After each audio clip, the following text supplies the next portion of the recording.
Hello there, lovely people. My name is Bruce Rain from Breakers Creations. Thank you for joining me for today's live stream. I don't think I was able to live stream last weekend. I had social things going left, right, and centre. A bit of a social butterfly I was. I had family here from visiting from, was it last weekend?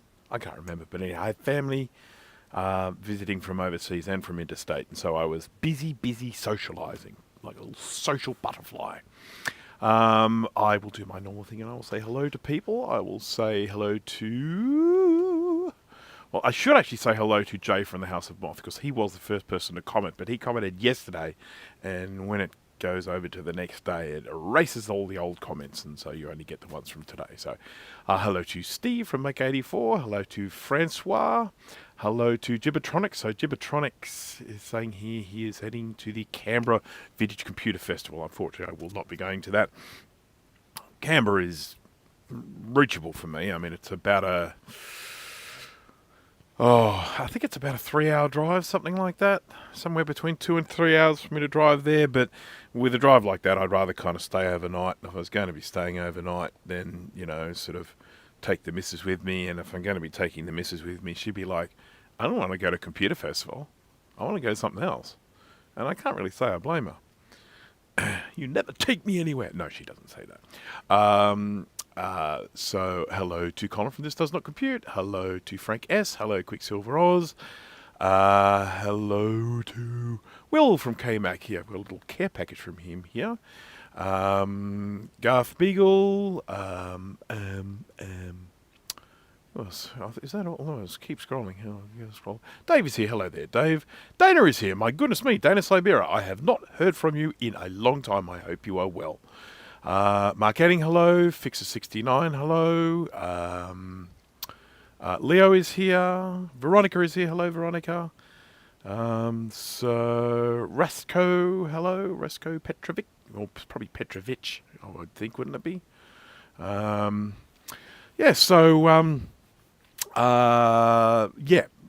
have released my first 2 tutorial videos for Onshape. If you missed that, by the way, if you're wondering what this thing is here in front of me, this little metal thing here, it's a heater, and I'm just trying to warm myself a little bit. I have a heater down here as well, but this one sort of warming up one side of me. Correct pronunciation. Oh, excellent, thank you. Okay, I've got to, let's get my brain together. I'm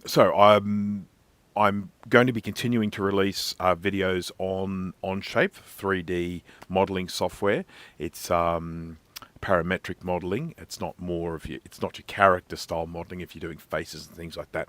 It's if you're doing sort of geometric mechanical type stuff.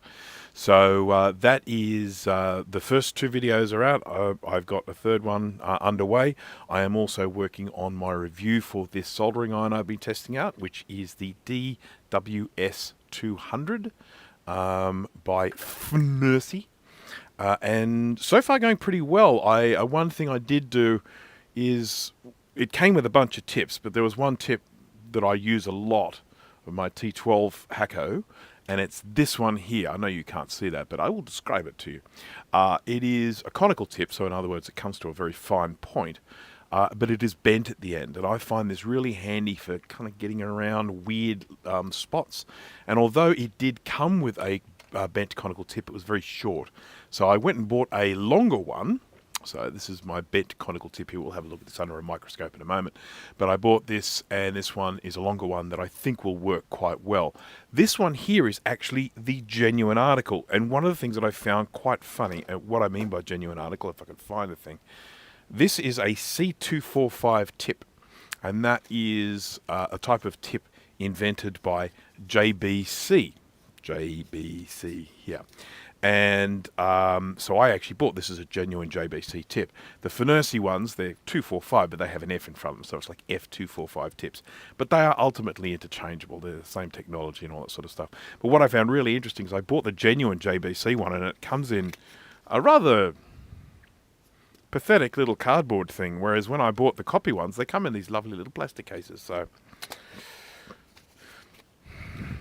what can I tell you? So So anyhow, we'll probably be using this curly conical today, I would think, because there's 11 caps on the board that I'm going to recap today. And incidentally, how are you? I am well, thank you, by the way. Someone did ask how I am. I am well. I am feeling pretty good. I'm glad, Frank S., the tutorials are great. I'm glad you enjoy them. That's great. I guess I should make videos on Open SCAD. Maybe you should. Roger Salter is here. Hello there. Jared Burmer is here. Hello there. And Viking Cat Hacko. Yeah, Hacko is what I used to use. It's the T12 tips. There are three main tips that I use, probably a couple more than that, but there's predominantly three tips that I use. One is a really big bevel one, and I use that for when I need huge amounts of heat. One is a smaller bevel one, which is the main one I use for everything, and the other one is a curved conical, and I use that for when I'm in difficult positions trying to get into weird spots.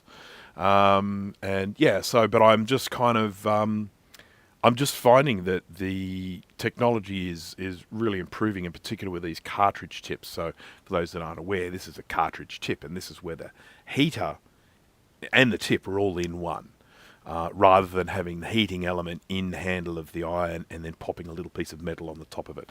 And these are far more efficient.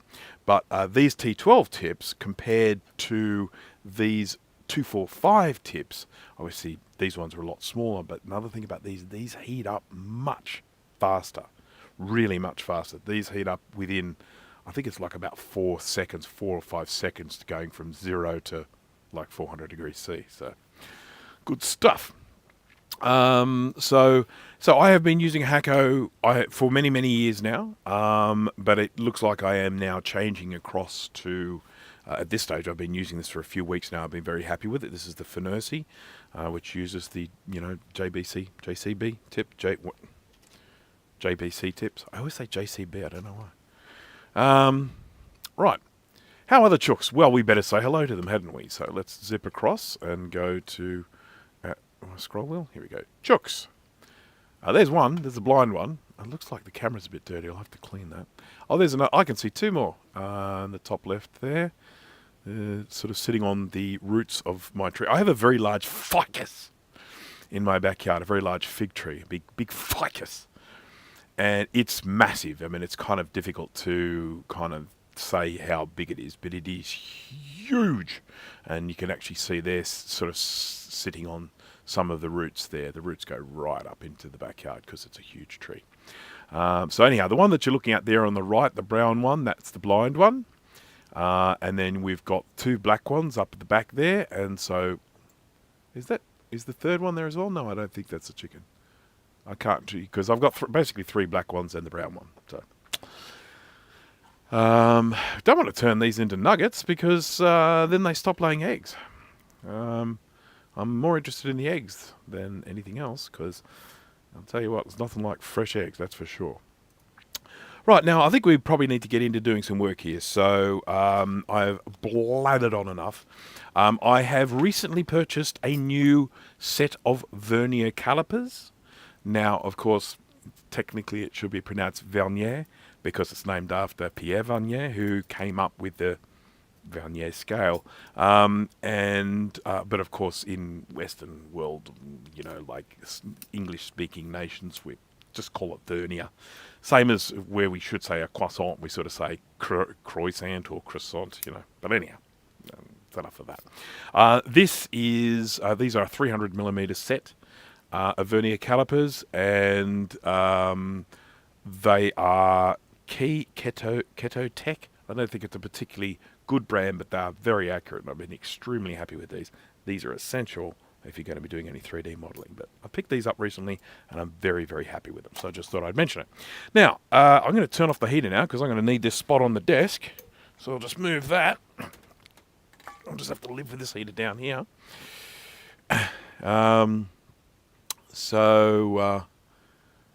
Friendly little dinosaurs, they are indeed. They're very cute, and they're very fun to watch as well. I enjoy watching chickens just sort of move around. They're lovely little things. So the other day, I was just looking at eBay, and someone did a little post and said, I've got a 6100 66 AV. And for those that aren't aware, they're basically the large pizza box. So they're the same case size as the Quadra 660. Anyhow, it's an AV model, which means that it's the board, but then it also has a second card stuck into it, and that card, stuck into it, and that one it's a display card, apart from everything else. So you can actually run dual displays on the 6100 66 AV, but it's also video in and out, so you can capture video to it as you could with the Quadra 840 AV and the 660 AV. And I should actually mention the 660 AV is one of my favourite Macs of all time, as is the 840 AV. If I'm just sort of feeling like I want to play with a computer, I'm just happy to whip out one of those. I love them. The 840 AV has to be treated very, very carefully, though. It is just so darn brittle. I just archived a floppy that was named B. I'm going to assume it was yours. Probably, yes. I actually put a B on I write a B on my stuff, so that I don't get it mixed up with customers' stuff. And B for Brancos, So anyhow, it came up on eBay, and it was, no, not eBay, sorry, Facebook. And I think he's asking $75 for it. And look, that's a 75 Australian dollars. Let's, compare that to US currency and whatnot. I mean, Australian dollars worth about 60 something US cents. And I thought, look, that's probably not a bad price. I mean, he was fairly, he wasn't sort of overselling it. He was saying the CD-ROM drive doesn't work. That'll be something we have to recap. And I think he was saying it doesn't start up either, so which it doesn't start up. You switch it on, the power supply works, but we don't get any sort of chime, and we don't get any video. Dang it, YouTube didn't tell me it was live. Look, Rodville, that happens a lot, and I don't know what to tell you. Unfortunately, it's the mechanism. I usually announce my live streams on my Facebook page, my Brancos Facebook page. So if you follow my Facebook Brancos page, and I even did it on Blue Sky today. So if you follow me on Blue Sky, you'll probably get that as well. Right. So anyhow, ordered the 660. Obviously had to pay for postage. It was coming from Melbourne, and it arrived very, very swiftly. And it was in remarkably good condition. I mean, the 6100 is one of the models that were made after they started putting fire retardants in the plastics, and the plastics are very, very weak, very brittle. Sure, the feet fell off, but I can sort that out. I'll come up with something. But on some of the drive caddies inside are busted, but the case is fine. The little clips on the back are fine. So feeling really good about that.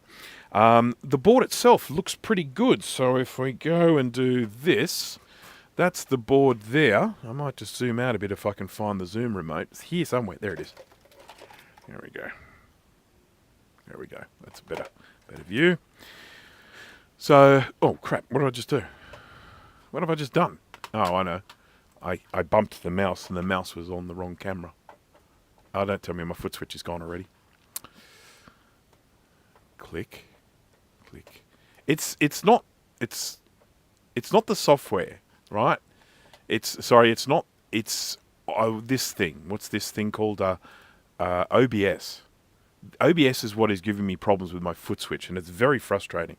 It works sometimes and doesn't work other times. When I press the foot switch, I know it's actually doing the right thing, but the OBS just suddenly stops recognizing the key command. So, yeah, OBS does have a mind of its own. I on my last live stream, or the live stream before, it worked beautifully, I think, for the whole thing. So it's just, and they sort of work sometimes and don't work other times, but I honestly don't know what the cause is. But anyhow, forget about that. So what was really good about this one? Okay, it's the AV model, which means it comes with that extra display card and the video in-out, so you can actually have dual video controls. So that's great. Feeling really good about that. It's got here a cache. I think the maximum cache, level 2 cache. I think the maximum level 2 cache you can put in is 256K, so I assume that's what's in it. This is the ROM here. That's the ROM for the Power Mac. And then we've got two 32 megabyte RAM sims here. Now there's 8 on board, so that takes us up to, 72 megabytes of RAM. So I'm feeling pretty good. That is, I think that was the advertised maximum amount of RAM you can put in this. Apparently, some people have put 64s in it, and they've actually taken it up even higher. But I'm pretty happy with 72 megs of RAM in a 6100. I'll be able to do a lot with that. This is a brand new battery. The battery had been taken out. I put that in there. So feeling pretty good about this one in terms of the condition of it, what was included, had a hard drive with it. The hard drive seems to spin up okay, so that's good. I haven't been able to see what's on it yet because I haven't bothered. So I've heard you can swap the ROM and cache modules and the system doesn't care. Maybe test it. It doesn't work. So what would I be testing? So anyhow, let's get on to this. I'm going to start recapping it and say there are 11 capacitors. They are all 47 microfarad 16, so there's really no need for a guide. Wherever you take off a cap, put one on, put on a 47 microfarad 16. But this is going to be a little bit unusual today, and I'll tell you why. This is my own fault. I can blame no one else for this. I didn't order replacement caps. I was running low of caps, and then the other day I was like, oh, I'm going to have to order some more. And then when I was planning this live stream, I'm like, oh crap, I didn't order more. So I went and had a look, and I've got, I think, 8, and I need 11. So what I'm actually going to do with this one, I'm going to recap it with electrolytic caps. Brand new ones, but I'm going to do electrolytic caps. I don't normally do that, but I'm going to. So, what's wrong with the board? Well, theoretically nothing. David Russian, hello there. I'm not how to pronounce your name. Andrijs. Andries? I'm not sure. What was the most important thing about soldering and fixing stuff that you learned really late in your life? Oh, that's a good question. I'm sure I'll have a good answer, but I might need to think about that one. I'm not sure. Yeah, I mean, I was soldering for years and years and years, and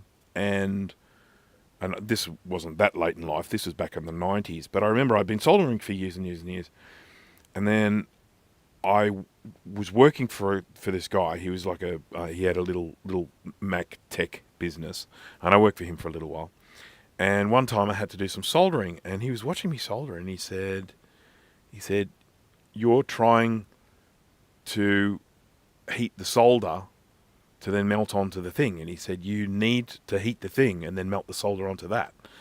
And that was a real moment for me when I realized that. So however many years ago that is now, but it's 30 plus years ago. But folks, so if you're using onboard video, the 1 megabyte cache really speeds up. I'll be really interested to see a comparison between the video card that comes with it and the onboard video. I'll be very curious to find out about that. The 6100 is really, really funny because it came out with a PowerPC chip. So this is the migration of Apple going from Motorola to PowerPC. So prior to this, they're all Motorola 68040 chips.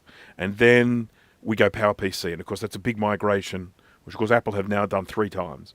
They've done it from Motorola to PowerPC, from PowerPC to Intel, and then from Intel to Apple Silicon. And they've got steadily better at it. So the migration from 040 to PowerPC, I consider, was probably one of Apple's biggest failures. I think they did an absolutely horrendous job of that. When the PowerPC came out, there was just not in my opinion, there was just not enough PowerPC code in the operating system. There weren't enough PowerPC applications, natively PowerPC applications, so it was running on emulation all of the time, and it wasn't performing particularly well. But when you actually get PowerPC code and you do some side-by-side comparisons with the slowest one there is, which is this guy here, which is a 60 is the slowest, but a 60 megahertz 6100. If you do a speed comparison of that to the fastest 68040, this will absolutely wipe the floor with it. But because when these came out, there weren't enough PowerPC applications out there, it was kind of underwhelming. So, performance was quite sluggish, but that Could have been the poor system trying to drive 2 displays in the video. But yeah, we'll see what happens. I do plan to do some video work with this. When I did my 840AV video some time ago, I did a little bit of video editing just for fun. And I'll probably do the same with this. I'll grab a video camera and I'll do some video editing and, you know, do some video and some editing and stuff on this. It'll be good fun. If I have... How did I do it last time? I can't remember. What technology did I use? I think I found something that allowed me to play... I had a camera or something. I think it was an old camera I had, still had an AV output. So I was able to record on a camera, and then I was able to AV from the camera into the... I think it might be this camera here. I'm pretty sure this one has an AV output. Yeah. Yeah, Apple did learn from future architecture transitions. I felt like the transition from PowerPC to Intel was a very smooth one. And it was one where... there was also something that there was a little bit of magic that Apple had with that one, and that was that when they brought out the first Intels, they had Boot Camp that they came out with it at the same time, so you could install Windows on it. So to be in a situation where I at the time used to have, because I had to use Windows every now and again, I used to have a separate Windows PC, and then I'd have my Mac. And I was able to just get rid of the Windows PC and just have my Mac to be able to flip between the two. And that, to me, was a huge plus. So that was a great thing, you know, nice smooth transition. And then when it comes to the transition from Intel to Apple Silicon, I feel like that's probably the smoothest they've ever done.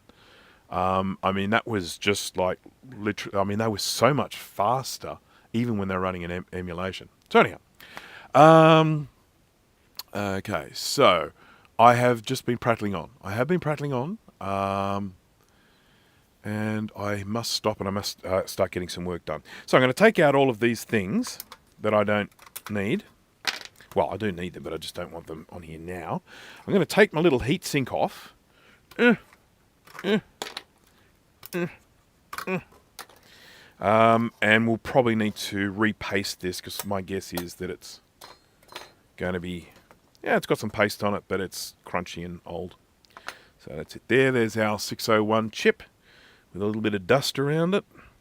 Might have a little bit of an inspection. This is actually another thing that sometimes happens with these boards. Look at how fine these chips are. Pins. I'll just get the microscope. Will my foot switch work? No. Foot switches aren't working. Okay. It's all right. We can live. We can live with this. So here is a normal-ish sort of chip with pins. There we go. And then have a look at these pins. Look how fine they are. And one of the common problems with these is these pins, sometimes as they get old, they can come away from their solder joints. So I'll probably check that out. You can kind of just run your tweezers gently down here, and if you see any wobble, then they might need to be redone.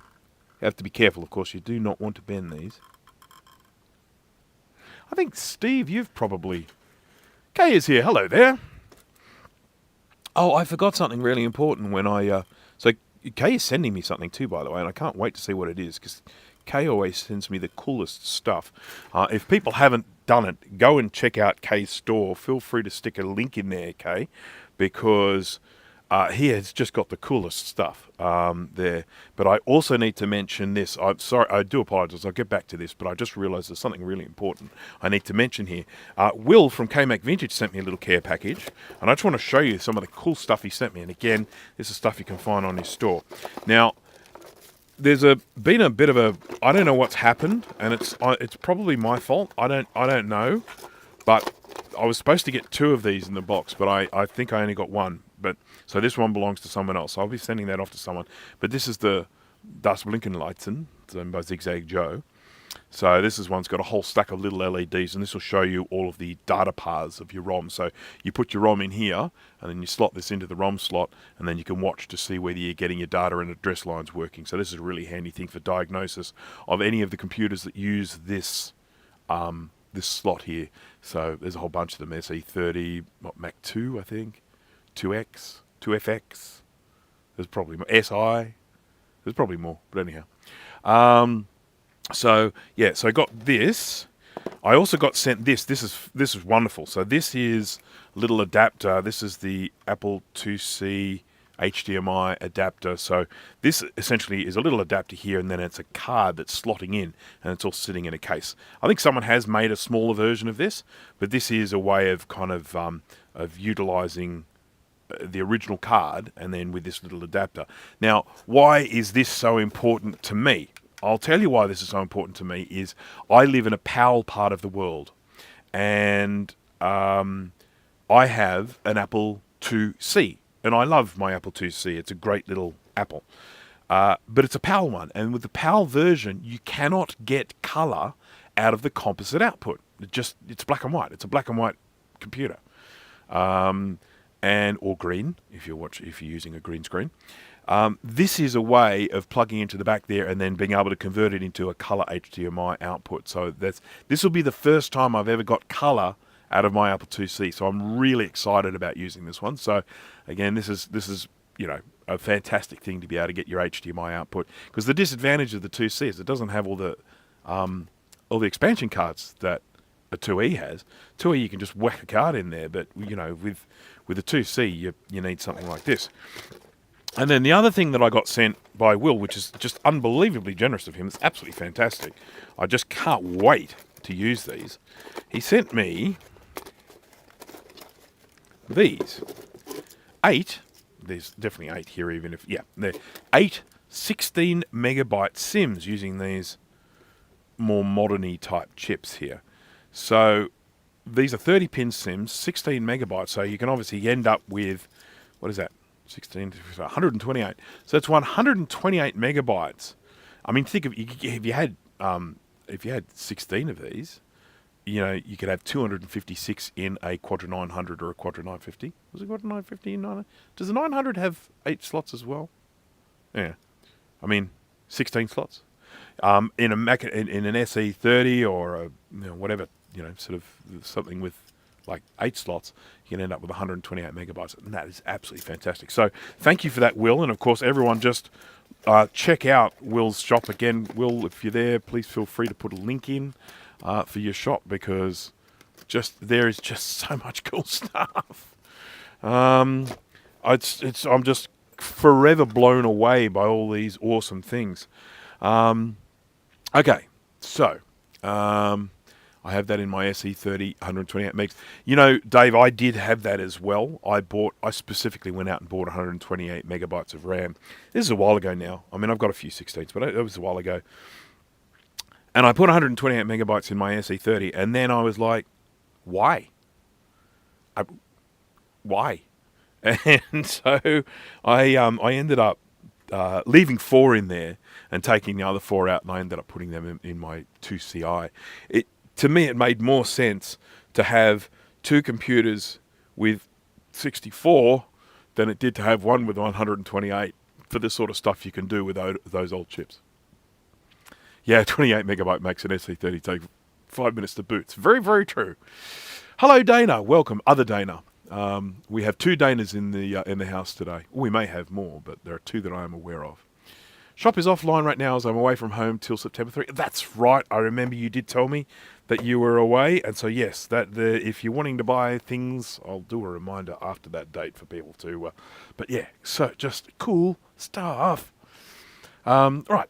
Okay, let's get back to doing some recapping. So the thing that gets me about this board, the thing that concerns me about this board, is I don't see any really visible leakage, and yet it still doesn't work. And that worries me a bit. It worries me that there's actually something else wrong with this board. But as I've said many, many times before, we know with a computer of this age that the capacitors will be outside of their spec, should be replaced. And so I find it fairly pointless to go around doing diagnostics of things until all of the caps have been replaced. So we do that first. I was about to talk about the baby teeny tiny pins on the CPU, which I did. I did get to that. I did talk about it, and I talked about how they can come unstuck. And I was going to talk about how Steve, I don't know if it was one of these chips or something else, you did have a chip like this where the pins had actually come away from the board. You had to go in and solder them back down again. Um,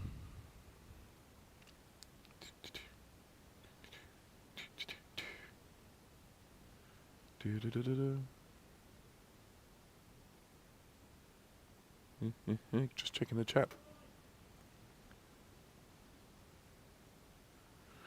Okay, sorry, I just made a probably horrible noise there. All right, let's start getting some caps off this board. So I'm going to switch on my hot air station. This is my Quick 861DW. Just a reminder to everyone, because I do often end up getting new people coming to the live streams that haven't been here before, new subscribers. Two things. First of all, jump on, say hello. We're all friendly. The other thing is that I am always happy in my live streams to answer questions. So if anyone has any questions, whether it be related to the 3D stuff that I'm doing, if it's related to the soldering, recapping, vintage Macs, what equipment I use, anything like that, questions, feel free to ask them. We're here to chat, you know. I like to share information. I like to share knowledge, including how to pronounce things. Okay. Workgroup server 9150. Now,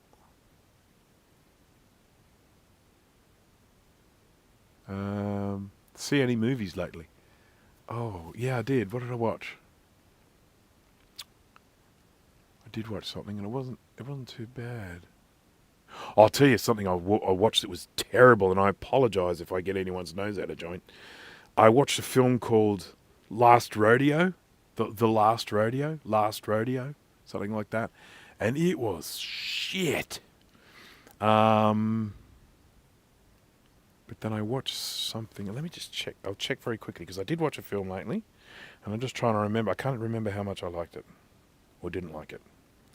Going to check.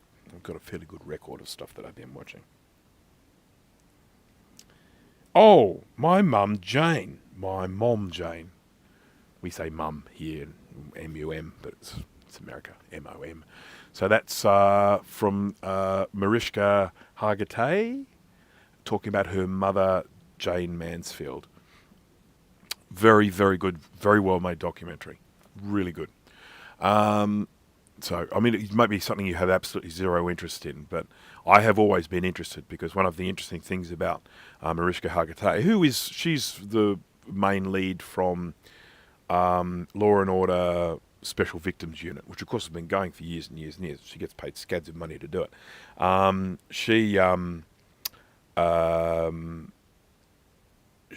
mother was Jane Mansfield, and Mariska, Jane Mansfield died in a car accident, and Mariska was in the car when that happened. She was only 3, but yeah, so fascinating. Jack is here. Hello, Jack. Welcome. Hardware Hacker. Hello there. Just checking to make sure I haven't missed anything. I was watching Doctor Who Spearhead from Space, and then I remembered my friend Bruce was streaming. Spearhead from Space. Isn't Spearhead from Space the very first one with Pertwee? Tell me if I'm wrong. I could well have got that wrong, but I feel like Spearhead from Space was the very first. It was, I think, one of the first in colour. They actually they went back to black and white after that. I don't know why, but they did that in colour. Spearhead from Space, and yeah, it's the very first one with John Pertwee. It was awesome. Just very quickly, I'm not going to go on about this for long, but I'm a big Doctor Who fan, always have. Grew up with Doctor Who, mainly Pertwee and Tom Baker. They're the main ones for me. And of course, Doctor Who had a reboot, I guess you could say, with Christopher Eccleston, and then David Tennant, and then Matt, someone, and whatever, and then Pete Capaldi, and various others. But anyhow, I just wanted to say that I have stopped watching Doctor Who. I've basically lost interest in the new series of Doctor Who. And I don't want anyone to think that I don't watch Doctor Who because of the changing gender or sexuality of Doctor Who. I just needed to let everyone know that is not the reason. The reason I don't watch Doctor Who anymore is because the script writing, the stories have gone to shit. they're just not particularly entertaining anymore. I don't. Matt Smith, that's it. How would I forget a surname like Smith? It's a difficult one. It's hard to pronounce and pretty uncommon. I felt, for me, I felt like David Tennant and Matt Smith, and then I felt like it just all started going downhill. They just kept on coming up with sillier and sillier concepts, getting themselves into pickles that they couldn't figure out how to get themselves out of, and then just suddenly at the last minute coming up with some way for the Doctor to save the day. And I just didn't feel like there was enough development in them. I didn't feel like there was enough interest. I totally lost interest in the show. And, you know, yeah, no, I don't care the gender of the Doctor, or the sexuality of the Doctor. The Doctor's sexuality has always been a little bit questionable, but I've got no issue with that whatsoever. But the story, it's science fiction. Science fiction has to be cleverly written, because the sort of people who watch science fiction have big bullshitometers all of the time, always going. So anyhow, there were quite nice episodes with Jodie Whittaker. I'll have to take your word for it. I mean, it's probably, it may be a bit, I maybe should, watch some of those episodes just to see if they've got better. But I kept on giving it a crack, and it just seemed to keep getting worse and worse. Hello to I80386SX. Hello there. Okay. Eric, thank you for your recap of Mac. Thank you for recapping, Mac. Used your SE30 guide last week. Awesome. SE30 guide is one of the ones that I have just recently updated, because I've realized that I didn't have a label on one of the caps, so that was a bit embarrassing.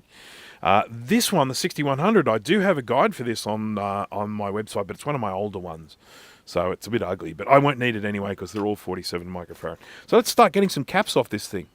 We're going to be having a look at it as I'm doing this stuff, just a bit of an inspection, to see if there's anything that looks a little bit sus. This on the right here, this flat thing is a fuse. That's one of these fuses that's self-healing, so if it does go, it sorts itself out afterwards. These are a bit of a problem with heat, so I'm going to try not to melt those, because if you melt one of these fuses, it's virtually impossible to get it working again, or get it sorted again. You may as well just whip it off. Thomas is here. Hello there, Thomas. Welcome. I was actually just thinking to myself, where's Thomas?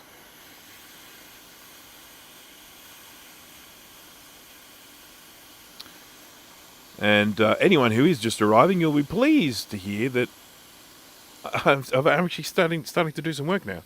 I've just been blathering on up until this point. Now, I normally replace these electrolytic capacitors with tantalums, because tantalums don't leak and get old and stuff, but I've run out of tantalum, so I am going to replace these with electrolytics.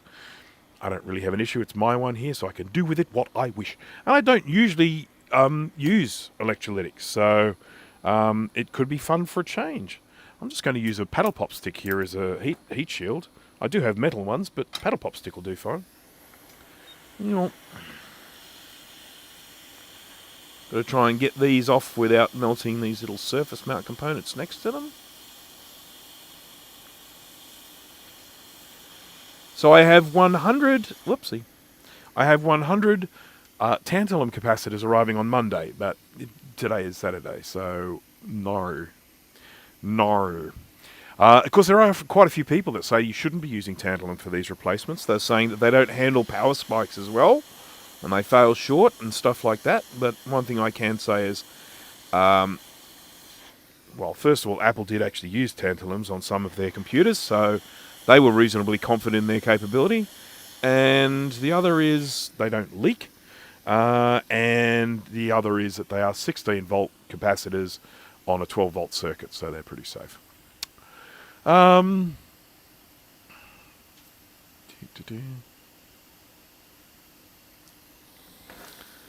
Yes, I will. But yeah, look, I think it's nice for a change.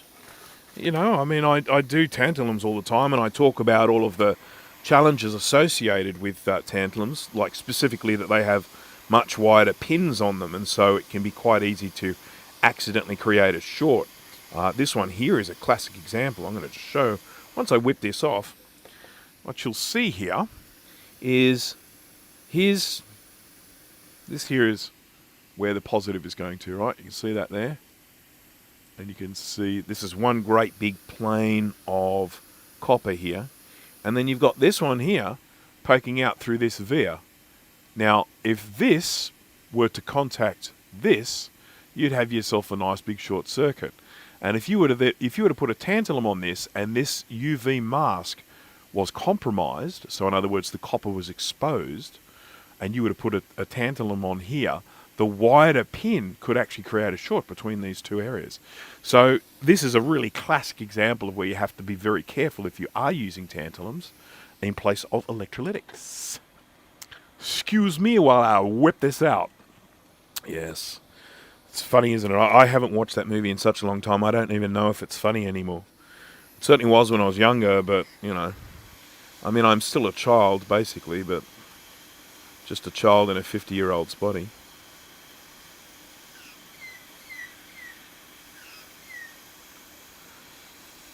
I had some beautiful Thai food last night, just letting everyone know that. And I have not figured out what I'm cooking for dinner tonight, so I'm open to suggestions. Hello. That's a magpie out there. Oh, Siri thought I was asking it a question. Love magpies. They're incredibly smart. And they they recognise faces as well. They're very, very good at recognising faces. So I don't know if anyone overseas is aware of the situation that happens here in spring. But in spring, magpies get very, very protective of their nests. And in particular, if you're moving fairly quickly, like if you're on a bike or if you're jogging or something like that, they have a tendency to dive bomb people. And they can do some serious damage. I've seen people walking away with lots of blood on them from being attacked by magpies protecting their nest.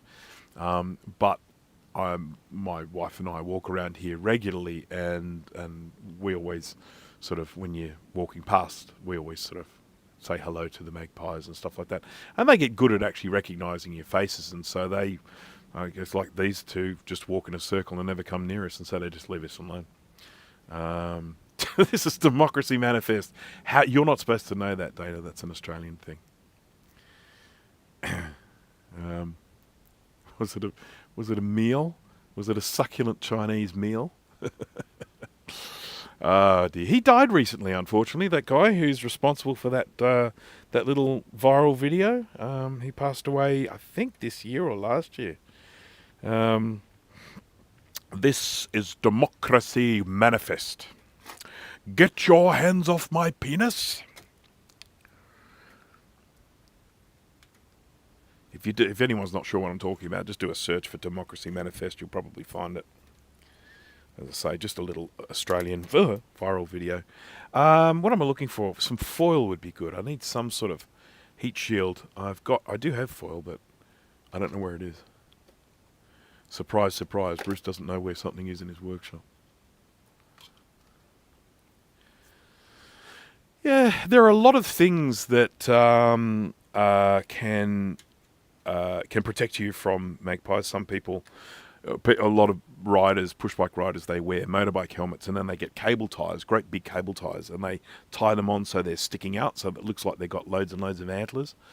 I don't know if it works. Some people have said if you stick eyes, if you've got a push bike helmet and you put eyes on them, that apparently stops them from dive bombing you. But I don't know.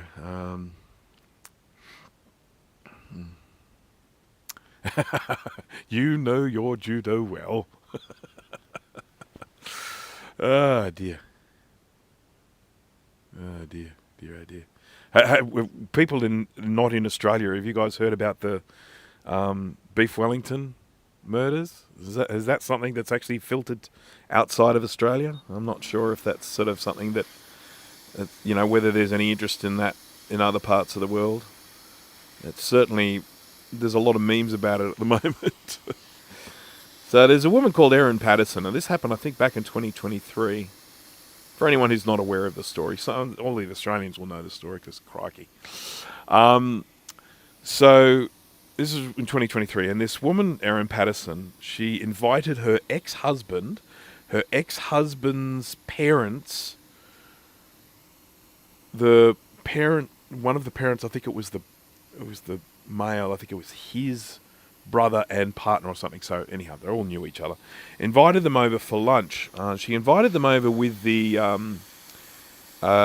premise being that she had cancer, and so she needed to make an announcement to them or whatever. It turns out she did not have cancer, but she invited them to lunch. She made beef Wellington. Now, I can say that she did this. I don't have to say allegedly, because she did actually get found guilty just a little while ago.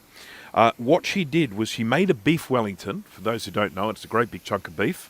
Then you make sort of like a mushroom sauce, which goes around the outside of the beef, and then you wrap the whole thing in pastry, and then you bake it.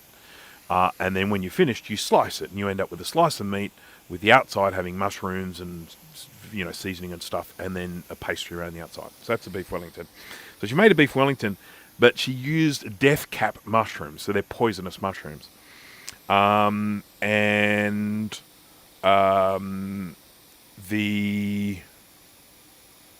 the people that came to the dinner, her husband refused the invitation, so he wasn't there. So there were 4 people there, and those 4 people all ended up getting poisoned. 3 died, 1 survived. So essentially she got charged with 3 counts of murder and 1 count of attempted murder, and she was found guilty a few weeks ago. Beef Wellington is a lot of work. So anyhow, needless to say, the jokes about mushrooms and beef Wellington stuff have just been going crazy. It's an interesting story. There will be a documentary coming out on it soon. They haven't released it yet because obviously she's only just recently been found guilty. She hasn't even been sentenced yet. So, but I'll be very interested to see it because there's all sorts of stuff. I mean, here's one of the things that she did. So they got hold of all of her computers and stuff like that. And they looked at her history, and she had a history of visited a website that reported on wild mushrooms. And she had apparently visited a web page that was indicating where there were some death cap mushrooms located in the wilderness. Then later on, her phone, through triangulation, was pinged at the location given from the website of where these death cap mushrooms were. And she's denied that all along, but they do have this digital proof of her having gone to this location and of having looked up this location on a website. So, you know, there was lots and lots of damning evidence. There were a lot of people that sort of said, nah, it's all circumstantial. She's not going to be found guilty. But there was so much circumstantial evidence that, and she had lied constantly about stuff. But anyhow, that's that. So if a documentary comes out, I think it'll be an interesting watch. Hubby knew better because she was crazy. A lot of people who have worked with her in the past have come forward and said she's a pretty horrible person, narcissistic, manipulative, that sort of thing. So, William Delvale, hello there. Live recaps. What do you think of cutting the cap or twist? I don't do it. If people want to cut a cap or twist a cap or yank it off, that's fine. I've had some boards come across my workshop where people have used creative methods of getting caps off and have torn pads off, and then I've had to repair them. So I just don't do it. I either remove with a hot air station or with solder tweezers. I try and avoid applying any... there are some vintage computers where caps have leaked so badly they've caused corrosion and they virtually just fall off the board. And I can understand not wanting to go to the lengths of, using a hot air station for those ones because they're literally just falling off the board. But in one like this, I think there would be a very significant risk to the pads. This is the way I do it. I'm not going to tell anyone. As I always say with everything that I do, the way I do it isn't the right way. It's just the way that works for me. Do you like the solder tweezers? That's a good question. The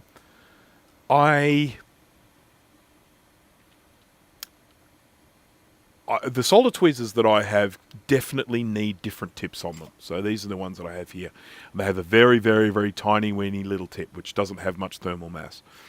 I think these would be better with a slightly larger tip on them, so I will probably end up buying it because these use standard, what they call C210 tips from JBC.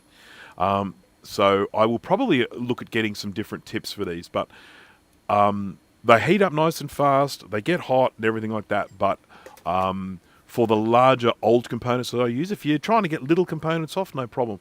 But for the bigger components that I use that are a bit old and sometimes a bit crusty, I just feel like these tips don't really have enough thermal mass. But other than that, I think thermal tweezers are a good thing to have, for sure. There is always percussive maintenance. 7500 needs a recap. Yeah, I know. They're both on both sides. The 7500 and I think even the 7300 and that, they have just got caps all over them.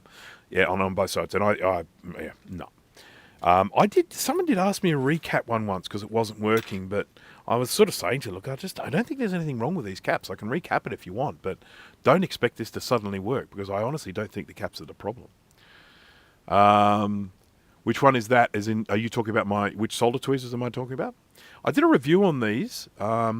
If you are talking about the solder tweezers as opposed to the computers I've been talking about. But if you are talking about these solder tweezers, we'll just change cameras here for a second. So we're going to have a better look.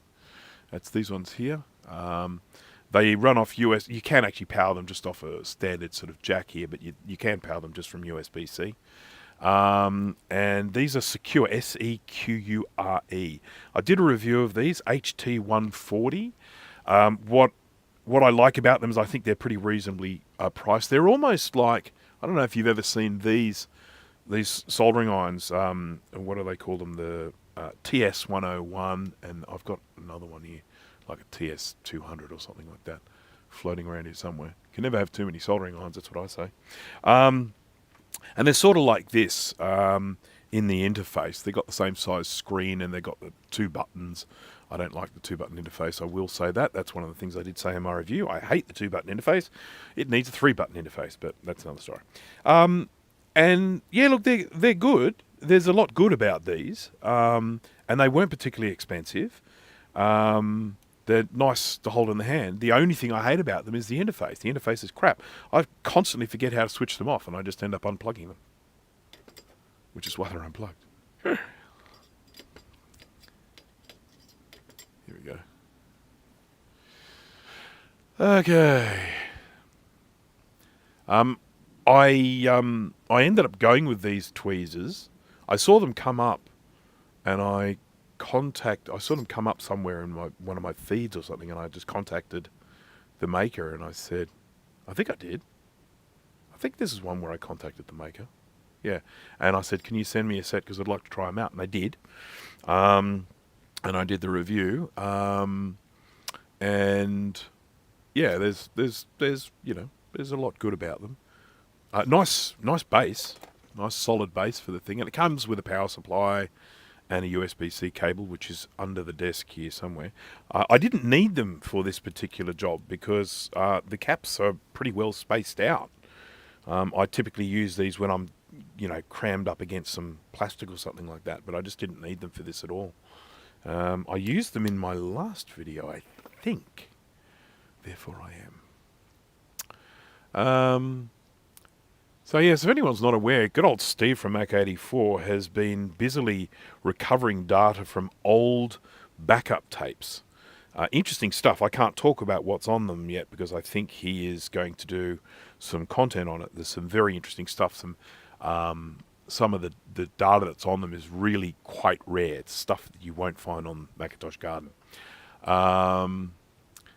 Oh, okay, and there's still 140 megabyte tape he hasn't been able to get the data off. Oh, you're most welcome, Veronica. Always happy to answer questions. And some power computing CDs. Oh, yes. I've got a power computing CD that came with my power computing when I bought a Power Tower Pro 200, I think it was, or 180. Loved that computer. Absolutely loved it. For me, it was just opened up the door with sort of like gaming and stuff. It had enough power to do games and things. All right, we've got to clean up some of these pads. That's the next step. So I need some fume extraction. Because if I don't turn the fume extraction on, Jay from the House of Moth will suddenly appear and scold me. What flux are we going to use today? I'm going to use this one. Okay. So these aren't going to need much cleaning up. Mind you, the tip of this thing will. These aren't going to need much cleaning up. They really don't look too bad at all. Just looking at that there, you can see they're pretty shiny. Once I'm going to add some new solder. I am going to just give them a little gentle rub, and you can see that the whole pad is accepting solder. I really only have to keep going if I'm finding that the pad is, there are little crusty corners of the pad and stuff like that. I posted about my tape shenanigans on Tinker Different, but we are still waiting for the video. For people like me who want to watch the video. Haven't seen a Mac 84 video in a while. What's going on, Steve? He's probably just going to use, I don't know, torrential rain and flooding as an excuse or something like that.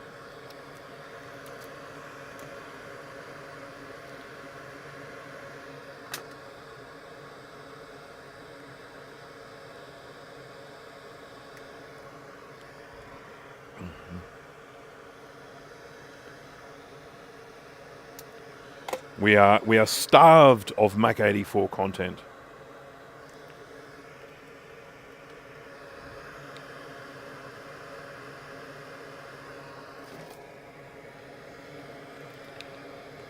I always consider this to be a pretty essential step when I'm doing recapping, making sure that all these pads are all cleaned up, because they can get gunk on them from leaking. I don't know how much these ones have leaked, if at all. It's hard to tell when you apply heat to them, because sometimes they get upset when you apply heat to them and they start spewing their guts. And so you can't really then look at it and say, hey, were you leaking? Because it's like, well, I wasn't before. I am now. Thank you very much. Are there any tricks to starting up a 6100? I should ask that, because I've got one, but it just fires up typically. I think you have to get a bit creative with it if it doesn't have a battery in it. You have to switch it off and on and then restart it or something like that. But this one here doesn't even seem to restart when I press the keys on the keyboard. Come on, Fume Extraction, do your thing.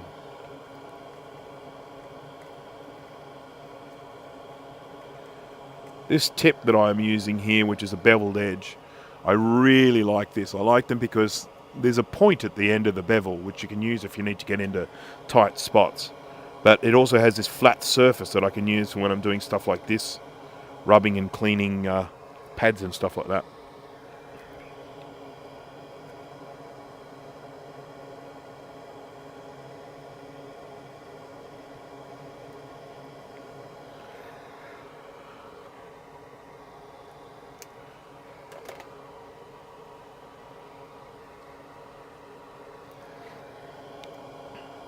I've got a couple of tape drives that I got from the company I used to work at once we stopped backing up the tape, and they were just going to get rid of them, and I said, oh, can I have them? Like, yeah, okay. So I got that, and I got all the tapes. I don't know if I'm ever going to be able to do anything with them. It all becomes a little bit comical when you consider how much those tapes hold compared to data these days. These days, when I want to back stuff up, I just buy a hard drive, copy it all to a hard drive. I've got a lot of Schrodinger's hardware, Fizbin. I mean, it's stuff that it worked when I put it away. And until I test it, it is both working and not working.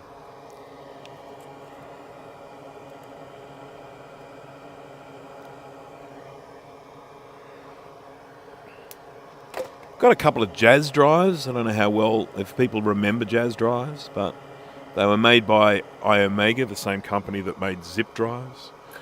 And I like them. I like jazz drives. I just can't really think of anything to do with them. Sort of...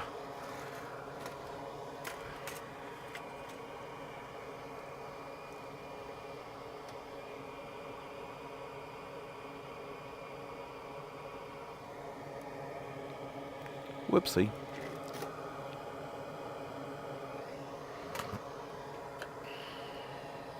Do-do-do-do.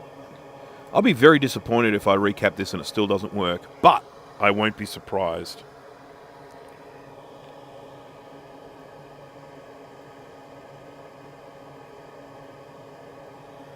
I brought the power supply down. 6100 has a stupid case. Why on earth did we have to have a power button on 6100? Why did we have to have a mechanical power button? Apple had been doing soft power for ages. Why did we need a push button power button? Why? I X you. Yeah, I managed to pinch all of the jazz drives from the place that I used to work at. So I've got a bunch of, discs. So I've got a bunch of jazz discs. Jazz. Welcome to jazz.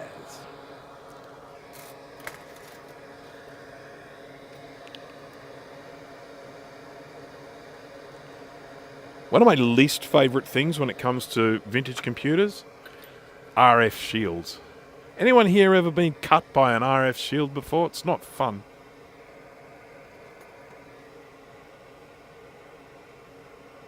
It was the cheapest power supply, okay.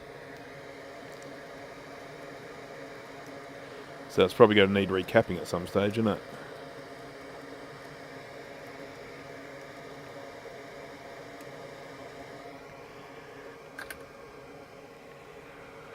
$8100 almost sliced my arm off. 6100 is a collection of cut corners.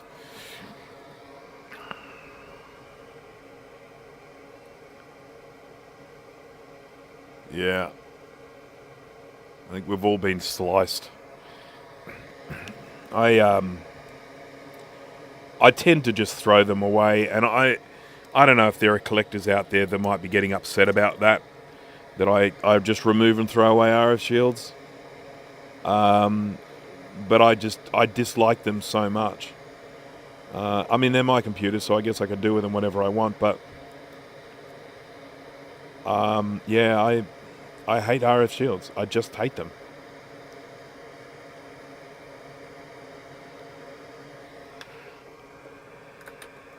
Oh yeah, do you want me to press the button? I'll press the button. How about I press the button for the smashy thing? You ready? You ready? Smash that like button. Thank you for smashing that like button. Okay, I think that's all of them cleaned. That was really quick because they're not dirty at all. 1, 2, 3, 4, 5, 6, 7, 8, 9, 10. There's one missing. Where is it? Unless I can't count.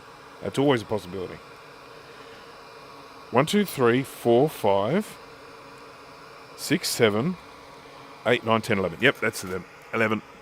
Hulk smash.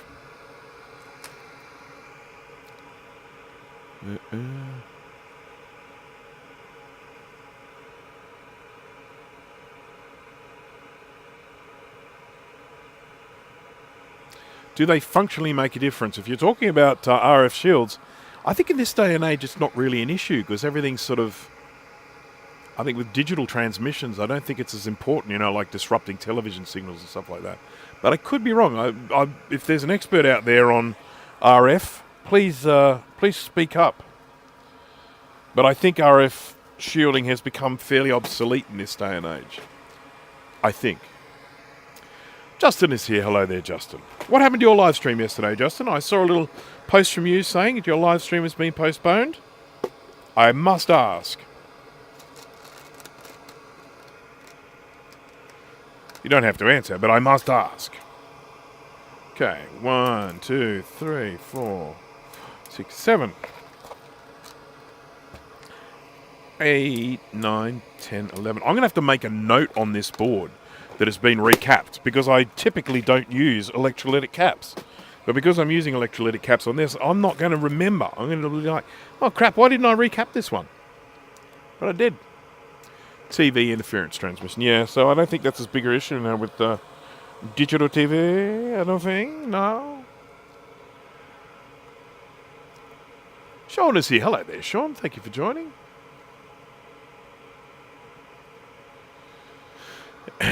You've missed all the interesting stuff, Sean. Sorry about that.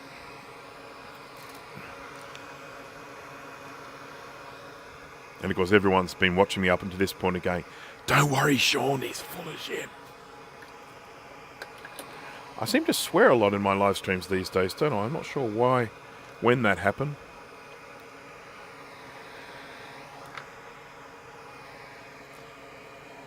Do you know what a really interesting thing about YouTube, having a YouTube channel, and I'm sure, you know, sort of all of the other YouTubers that are listening in at the moment will be able to agree with me on this one.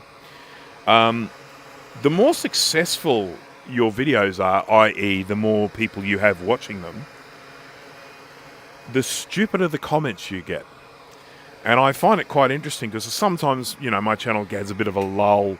You know, it's like I may not be getting as many views, and then all of a sudden views will just come boom, boom, boom, out of nowhere. One of my videos will just get some new interest or something like that. And then all of a sudden you just start getting all these really, really stupid comments from people, and you think, oh, awesome, my channel is doing well.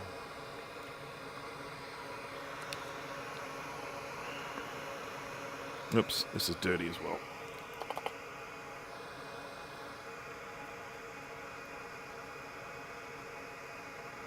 Yeah, engagement. That's exactly right. I mean, at the end of the day, if someone wants to write something stupid, it's there for the whole world to see, and it is engagement. So I've had people that have written stuff that I've just found is so stupid, and I'm just sort of thinking, I'm just going to let that sit there so the rest of the world can just see how stupid you are. I do sometimes delete comments. I delete comments if I think they are potentially harmful. So if someone provides some advice that I actually think is a bit shady, you know, I will remove it, because I don't want people who are watching my video to look at that and think, oh, maybe I should do it this way or something like that. So I remove those sorts of things. I also remove things when people are trying to promote something in my comments. People do that all the time. People get into the comments to promote, and I'm not saying they're trying to promote their own channel or something like that. If someone has a video that is complementary to something that I have done, I'm quite happy for a link like that to stay in there. But sometimes people put in information, like if I've done a product review for something, and someone jumps in and says, oh, this one's better, and puts a link into another product. And because my reaction to that is, I don't know it's better. Just because you said it's better doesn't mean it is better. So, yeah, I get a bit thingy about that. My heater went out for some reason. It just did it by itself. But I'm just switching it back on again because I happened to notice that it went away when I started getting cold.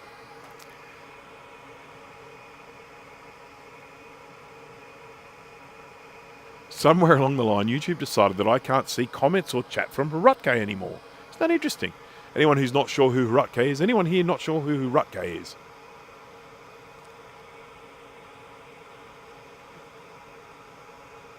We are talking about Greg Rutke from Rutke Mods. He used to be on the Mac Yak show with us sometimes. He wasn't always there. A little bit unreliable, but, you know, sometimes there. He ended up with the nickname Grooty because some sort of digital something or other used to mispronounce his name and call it Grooty instead of Rutke. So he sort of became Grooty, but we tend to just call him Greg. He does pop on into the chat of my videos from time to time. I haven't seen him in a while though.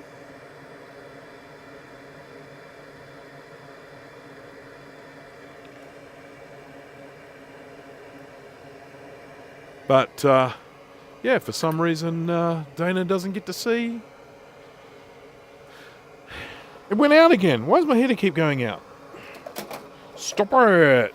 Don't. I'll try this heater. I'll use this heater instead. Oops. Oh, mate, those 6100 cases, how brittle are they, eh?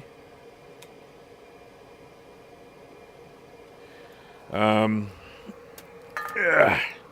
There we go. All right, so that's the first cap. I just soldered on there, and I don't think you guys saw it because I think I had the camera out of the way. But there it is. Yay!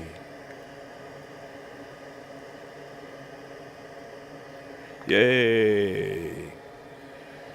One of the cool things about recapping with an electrolytic instead of a tantalum is the little screen printing is the exact shape of the bases, so they're really easy to put on, and it's very difficult to get them on backwards.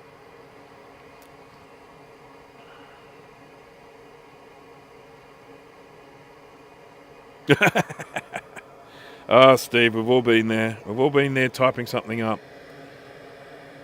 And then all of a sudden, something goes wrong, and what you typed is all gone.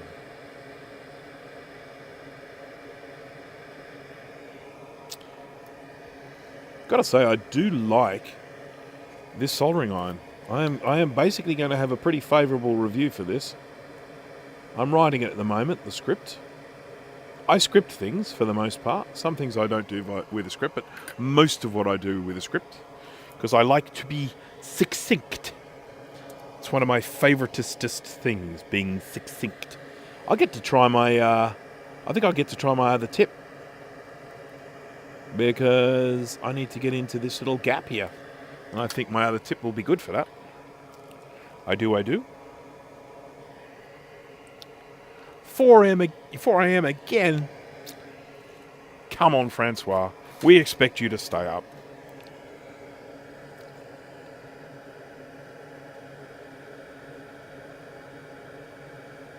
I'm very, very good at sleep.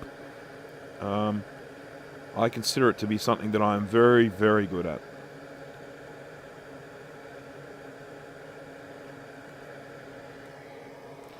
So I probably could fit in there, but I want to use my new tip. Just the tip. Your 2CI power supply just died. It happens. They're a ticking time bomb, the old 2SI power supply. Look at that. Look at that. Can I get that in there? Can I get it in there? We'll just see. Start heating up.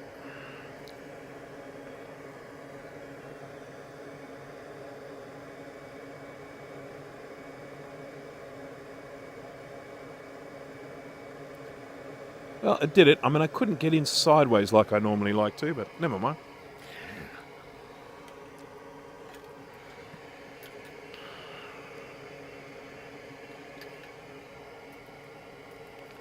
What soldering iron are you using? I am using the DWS 200 Fume. And I'll be doing a review on this because I'm really impressed with it. It's the one that looks like a robot's foot. And it has some really, really cool things about it. Like, for example, it can show you almost like an oscilloscope timeline of the temperature of your iron. I've got that on now. You can't see it, but I can. And so, you know, when it heats up, you can see it. And if it's having to constantly change the temp because, you know, you're soldering on big, thick things or something like that, it'll just show you. It's really cool. And then there's little lights on the front that show you when it's heating, show you when it's, you know, using a lot of power. It's very nifty.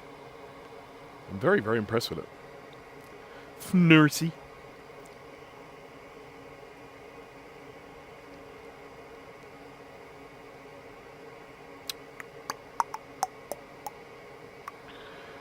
So yeah, look out for the review. It is coming soon. I have filmed the unboxing. I have scripted a large portion of it, and will be. I want to get it out soon because I've had this thing for a long time.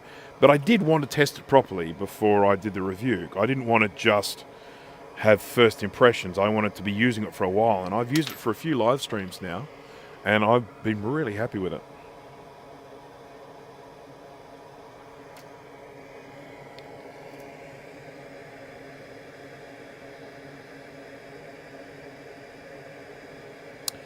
Get in place. It's one of the downsides to electrolytic caps. They're fatter than tantalum, so they're harder to hold with my little skinny tweezers. Shuzbutt.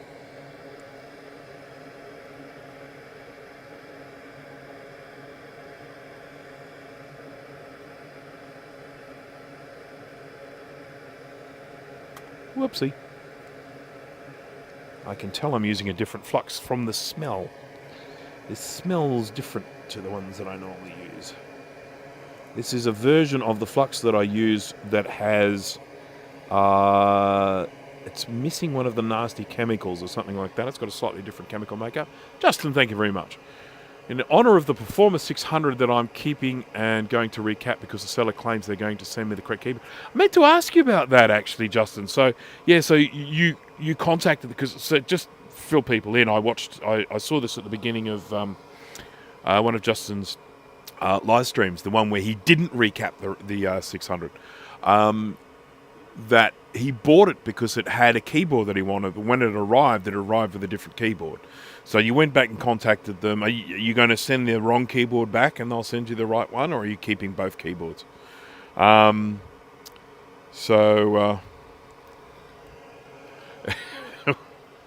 prefer scripting my videos too. Are much easier to edit than... Yeah, well, this is very true. It does make putting the videos together a lot easier. I mean, I muck up a lot, as anyone who's ever recorded anything will say. Anyone who's recorded anything with me knows that I do make mistakes a lot. But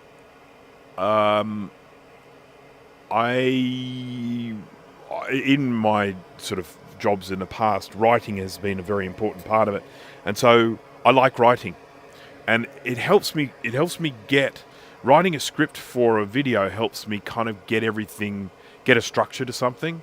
It's sort of like, oh, okay, well, this is a video that's going to need this, and it's going to need this, and it's going to need that. And I can structure it all out, and then I can write it, and then I rewrite it, and all that, and make sure I'm not repeating myself and all that stuff. I hate it when I repeat myself. When I'm doing stuff that's live, and I just say the same thing over and over again, I get really embarrassed. Oh, it looks like you get to keep both keyboards. That's a good thing. Anyhow, if anyone is wondering what a Performer 600 is, I think it's what we in Australia called a 2VI. It's a 68030 CPU, and it's one of the dumbest computers that Apple ever released. The one good thing about it is it has an internal CD-ROM. It was one of the first desktop computers to have a built-in CD-ROM as an option. It's a nice case. There was a nice case on that computer, but by that stage, putting a 6030 on it was like, yeah, nah.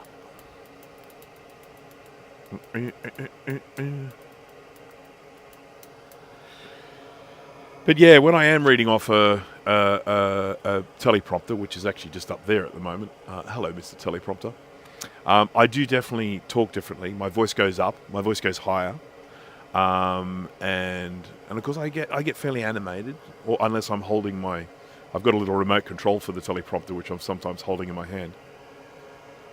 The 600 Performance 600 is a 2VI with no cache and not compatible with any cache cards. Okay, no worries. I think they have a socket for a math coprocessor, whereas the 2VX actually had a math coprocessor in it. But anyhow, I don't have particularly nice things to say about either of those computers. And they're okay. I mean, I've got a few of them. I wouldn't own them if I didn't like them enough. But yeah. All right, let's try the Styri V5.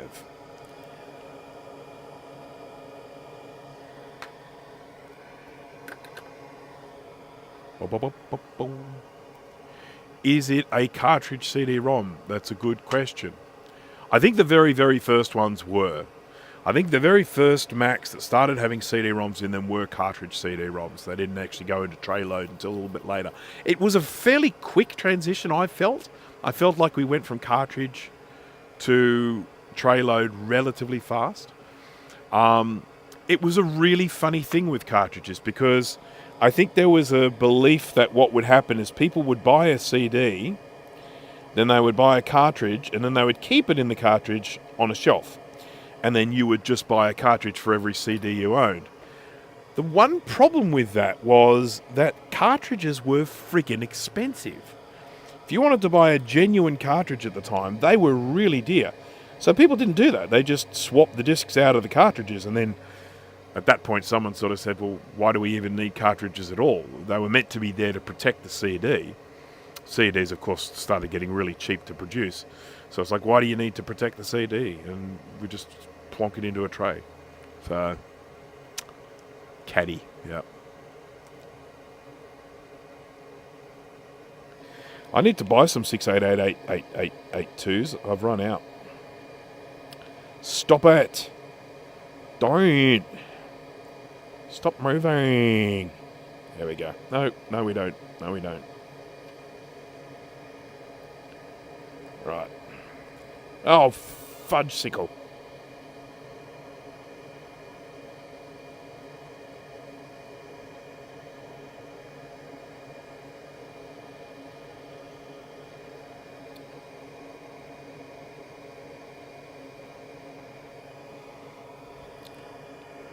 But.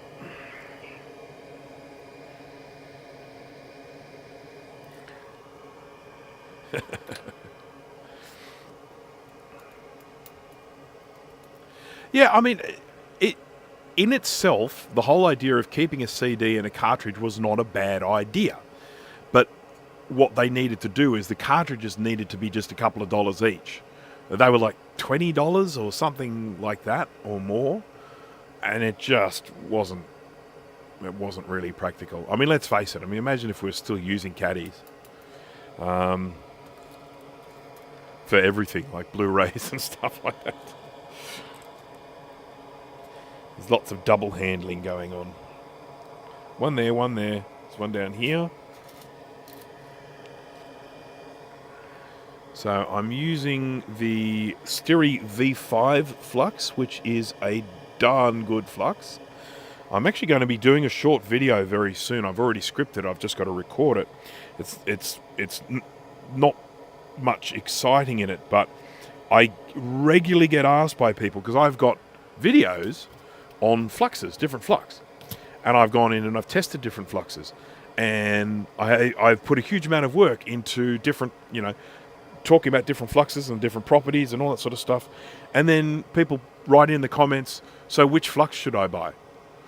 And I sort of think, oh, crikey. So I'm going to do a little summary video which kind of says, I regularly get asked which flux I should buy, which is all fine. And I'm just going to talk about a few little key things and then say, look, if you're just after an all-rounder, just buy the Styri V5. You can do a lot worse than that, I tell you.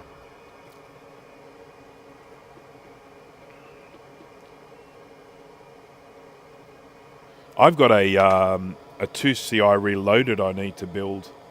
I'll probably do that next. I started on my Quadra 950 Reloaded, but I don't know if anyone here remembers what a debacle that turned out to be. Namely, my donor board turned out to not be a 950. My donor board was a 900. And at which point I was, very disappointed. Felt pretty stupid. But I'm getting pretty used to feeling stupid these days. Boom, boom, boom. Boom, boom, boom, boom. Mike's Future Retro, hello there. How many reloaded boards are there now? Now that's a very good question. If anyone else wants to help, we can count them up now. So we've got the Macintosh Classic, we've got the Macintosh SE, we've got the SE30, we've got the LC475, we've got the 2CI, the 2FX, the Quadra 950, 2SI I think is being worked on, 2SI power supply I think is being worked on.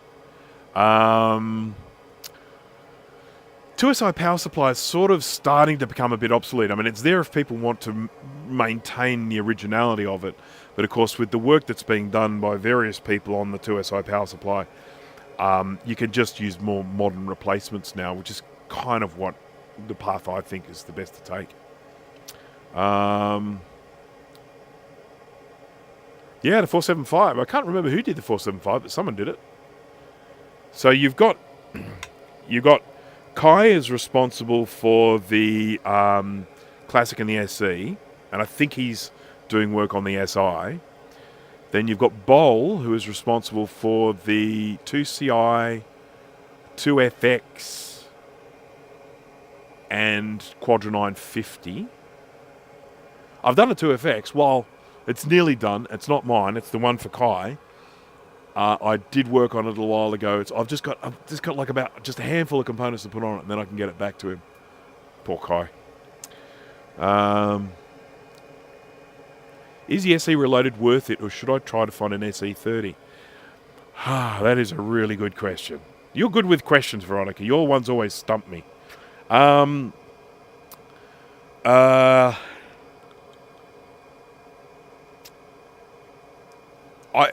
If you're asking me, I think it's worth preserving an SE as an SE, because I actually think the SE was probably one of the best Macs Apple built in terms of its robustness. You know, in the lead up to that, you had the 128K, the 512K, 512KE, and the Mac Plus. All of those computers had pretty janky sort of power supplies. They were power supplies where you needed two different versions, a US version and an international version for the different voltages. None of them had an option for an internal hard drive. Then the SE came out, and the SE to me was kind of just so well made. You've got floppy drive inside. You've got the option for two floppies in there, or a floppy and a hard drive, or two hard drives if you want, and no floppy. You've got your internal SCSI as well as external SCSI. You've got still only got a 4 megabyte ceiling, but and they've got that power supply on there. That power supply that can just adapt for the voltage, 110 or 240 or whatever, or 220, 230, 120. Just plug it in and away you go. So the SE is a great Mac, and I have a few. I have, I think, at least two SEs. So I think they're worth actually having. But if the only reason why you're having a computer like that is you're wanting to get the most power from it, then yeah, just get an SE30 board in the case. It all looks exactly the same, but you end up with way more power. So in that regard, if what you're just wanting is you're wanting something that has the most power in that case, just get an SE30 board. But if you're actually saying, I'd like to preserve an SE, I want to have an SE, I want to experience all of the glory of a 6800 CPU running at whatever it is, 8 megahertz, then yeah, stick with that. So I have an SE, one of the original 800K ones. I have an SE Super Drive, which is the one that has it's essentially an FDHD, but it came bundled with software that allowed you to, I think, read PC discs as well. That's why they called it a Super Drive, because it could read PC discs. And then yeah, the SE30, and I've got a few SE30s now. Actually, I keep getting more. I do plan to sell some of them, but I just haven't got around to it yet. Okay, so Will's looking at making a board for the portable. Yeah, because they can get a bit of damage. Not necessarily. I've never seen a battery damage one, but they definitely get a lot of capacitor leakage. I'm going to be doing a CRT replacement. Probably I'll do it as a self-contained video to show the whole process of it, because I killed this CRT accidentally, and I'm going to steal one out of one of my classics, because this is an SE30, and I would much rather have a working SE30 than a working classic. So unless someone has a spare 9-inch CRT that they want to get rid of, I'm going to, as I say, just steal one from one of my classics. And I'm going to show how to do the change, because you've got to replace the neck board.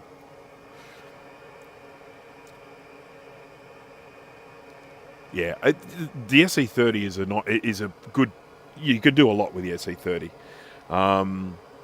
I've got one with the Bowl created a replica of the old whatever it was called. I can't remember. But it was the grayscale mod. So I've got the grayscale mod on my SE30, and that's my favourite one to use.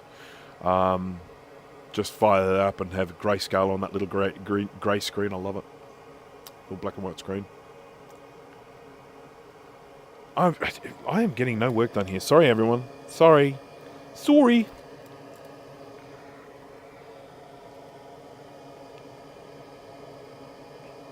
And I have things to do. I am planning to sell one of my cars, so I need to do a bit of work. I need to clean it up, because at the moment, 'tis a mess. 'Tis a terrible mess.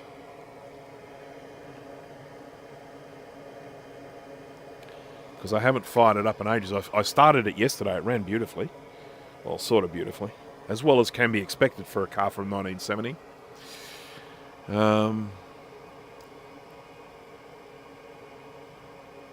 My first SE30 is on a new logic board. It has a modern ROM replacement. Yep. Great ROMs out there. I've got a whole bunch here thanks to... I mean, I've got a big mess of wires one, but then I've got a bunch from... I got one from K. I think I got two from K, actually. And then, because K made one where you can actually connect the ROM to the PDS slot. That is just the coolest thing. And then I've got, I think, a couple from Will, from K-Mac Vintage. And then, yeah, I've got the original Big Mess of Wires. So, I don't like the chime on the Big Mess of Wires one. I don't like that silly replacement chime. But that's a personal thing. I mean, I'm not going to criticize anyone who uses it. It's just not for me.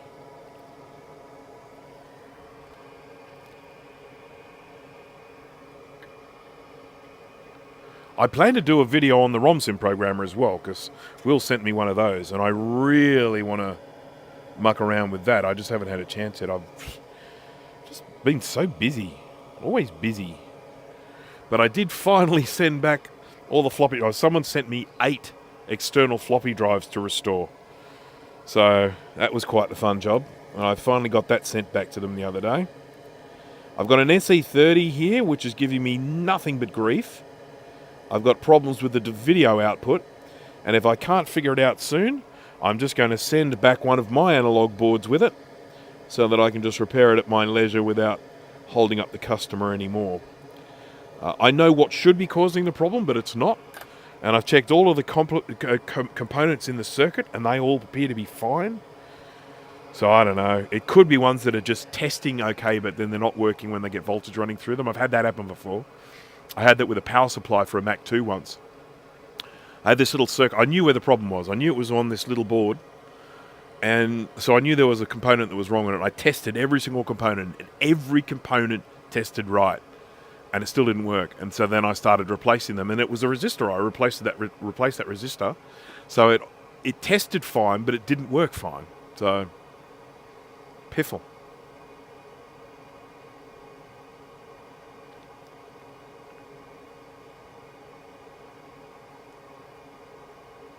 Yeah, I've got one of the ROM programmers. I really do need to spend some time on it, because it is just such a nifty thing. Just makes programming the ROM so easy. I want to, because I also got from Will one of his ROMs that has a huge amount of space on it. So I want to put my own operating system on it. You know, a little bootable operating system with the software I want on there.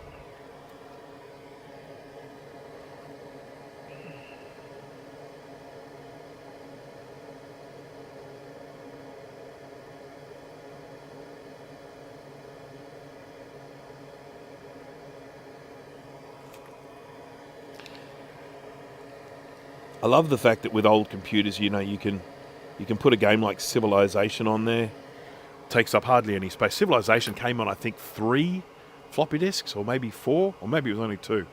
But anyhow, it came on some floppy disks, so it takes up hardly any space. But I tell you what, you can play Civilization for hours. Hours. That's my sort of game. That's the sort of game that I used to play. I like the strategy type games. I got into Doom in a big way. I bought Doom 2 and Duke Nukem for that matter, and I really got into them, and I played them for played a lot of them. But most of the games I played were either strategy games or point and click adventure games. Like Myst or Riven.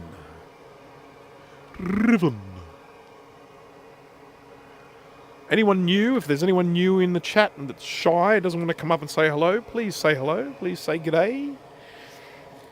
And just a reminder to everyone, as I said before, I am always happy to answer questions. I am even happy to answer questions, or try and answer questions, that aren't even in my realm of expertise.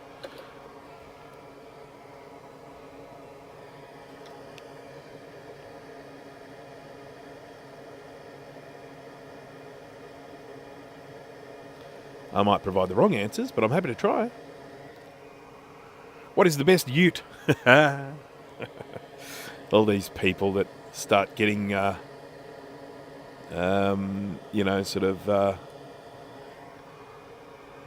an understanding of the Australian language. J-Dub, hello there, thank you.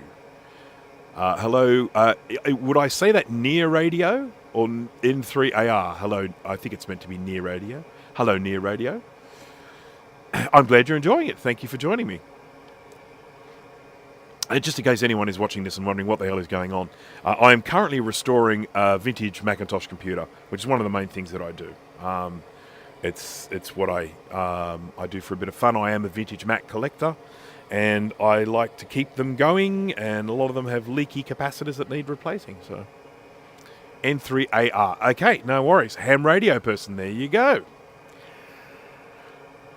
Okay, Dana's come in with a funny there. It's talking about what is the best ute. So if anyone doesn't know what a ute is, it's an Australian word, and it's kind of short for like utility, and it is essentially a car with a tray on the back. Well, instead of having it, like, say if you have the front of a car, what we would call the bonnet, what you guys, Americans, would call the hood, car, and then a cabin, and then instead of the back of the car, the trunk or the boot, it's got a tray. That's a ute. Now, admittedly, they're changing a lot. They're starting to look, these days, a lot of them are starting to look more like the American, what they call a truck. Things like the big Dodge Ram or the Ford F trucks, that sort of thing. But what the utes that we used to have here in Australia are more like a car. They just look like a sedan on the front, but then they have a tray on the back.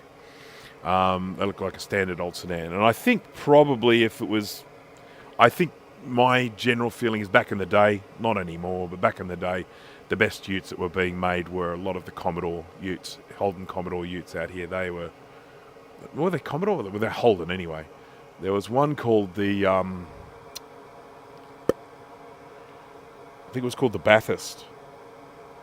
I think it was something like that. But there's some amazing sports utes. They don't make them here anymore, unfortunately. We don't make cars in Australia anymore. We used to, but we don't anymore. The car I have is Australian made, but they don't make them anymore.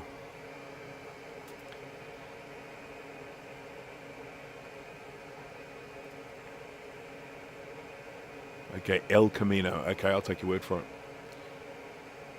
it. Which Commodore was better, the car or the computer? Which one crashed more?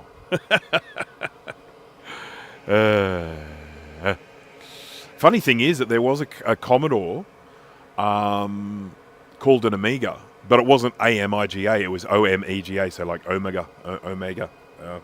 So Commodore Amiga.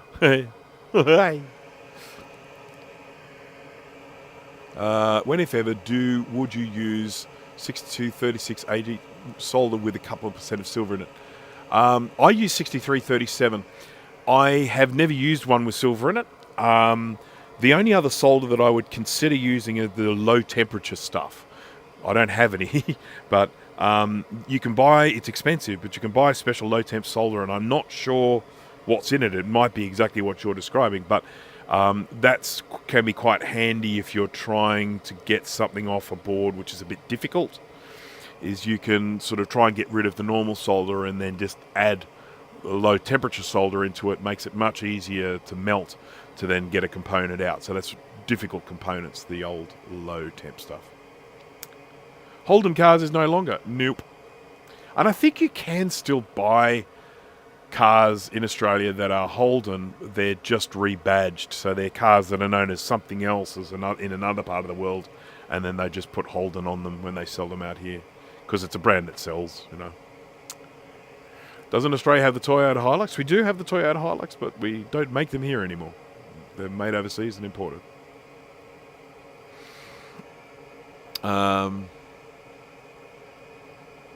Right, well, I've replaced all the caps on this. It's done. It is now recapped. So I guess what we need to do now is test it. Now, I don't need to stick any RAM on this because it's got 8 on board. I don't have a display. I can always bring it. This is one of the stupidest thing about this computer. I mean, anyone out here who knows vintage Macs will be able to sort of back me up on this one. This thing here, whatever it was called, the D something 45 or whatever it was called. I can't remember what it was called. But Apple, in their infinite wisdom at the time, decided to create HDI 45. Thank you, Steve. Decided to create this as the video output. And how long did they stick with it, Steve? Was it like 1 year or something? And so you needed an adapter to plug this into something else. I mean, did they ever make any monitors that just had that plug on it? I don't know. But just the stupidest thing in the world. I mean, this has got to be Apple's dumbest moment ever. And wow, that's a bit hard to say that these days. They've been around for a long time, haven't they? So yeah, I mean, if you know, I think it was only on it was on a few computers for a really short span of time, like 6100, I think 7100 and 8100. So I think they're all the computers of that. So and everyone had just had to use an adapter. I have an adapter, thankfully, you know, I will grab it if I need it later on. But at the moment, I'm not concerned about video. I'm just concerned about chime.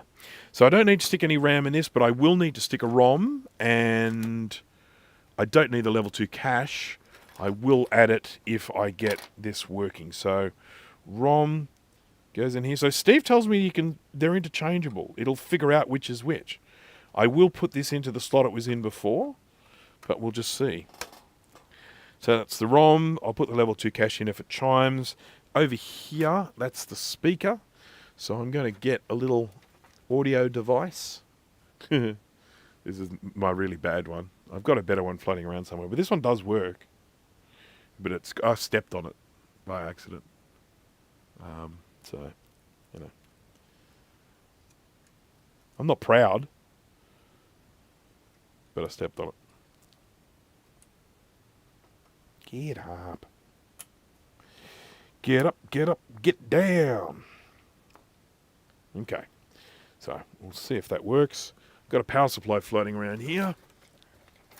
Come on. Come on, Mr. Power Supply.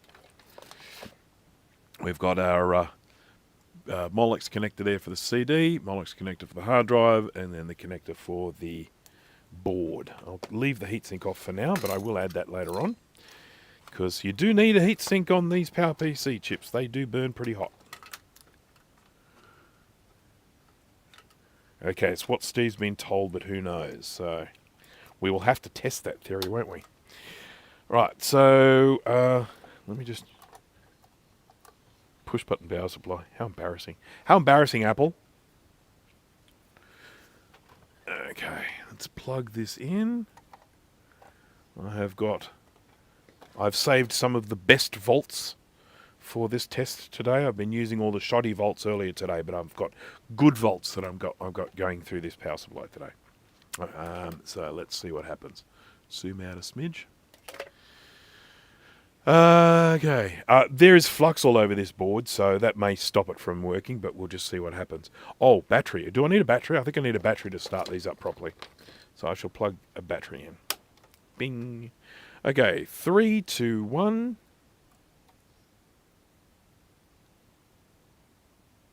I'm just going to check. I've got to stick my ear to the speaker, because I don't even know if the speaker's working.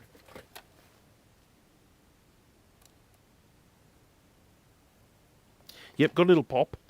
A very slight sort of pop. The next thing I'm going to do is check with a thermal camera, see if anything's actually heating up. Battery will give you video. Okay. Now, I have... I'm not at all surprised that it's not working. The reason why I say that is because I didn't think the caps were that bad in the first place. So I didn't really think recapping would be, you know, oh yes, that's definitely going to fix it. Still has to be done, but, you know. What do we got here? We've got, I can't remember what this thing's called, InfuRay. Nope, it's not that. What about thermal? P2 thermal. So this is some software that just runs on the phone. Oh, Dan Murphy's. Oh, we've got some red wine on special. good. That's a shame I don't drink red wine. All right. So, all right. Well, there's power getting everywhere. You can clearly see that. That's getting blazingly hot. Well, not blazingly hot, but that's warm. That's the ROM. That's super warm. So I might actually try that in a different slot. What have we got? That's a voltage regulator there by the looks of it. That's getting warm. So we can clearly see all these spots that are orange. They're things that are getting power. So power's getting through the whole board. I would say that, I'd say that we've really, I would probably be getting 5 volts out of the ADB, but we're definitely getting power throughout the board. So that's a good sign. So I'm now actually going to stick the ROM in a different slot and see what happens.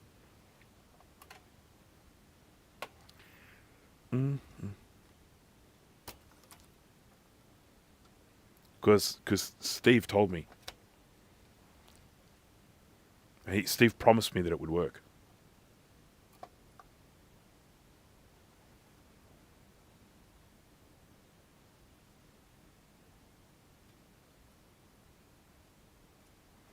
It's kind of doing the same thing, same level of heat.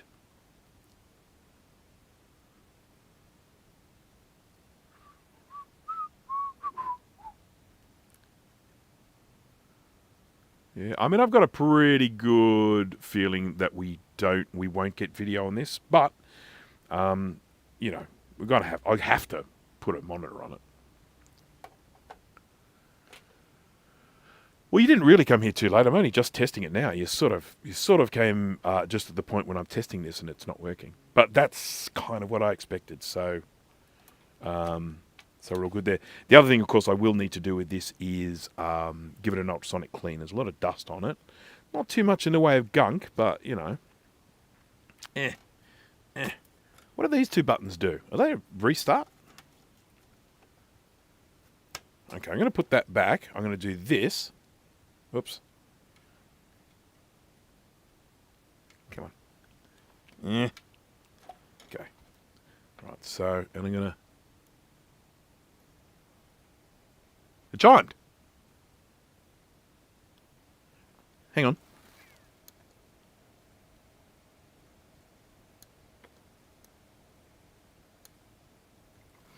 I thought it chimed, unless I'm hearing things. That's always possible. I'm getting old. Yeah, I'll get the heatsink on there. It's soon.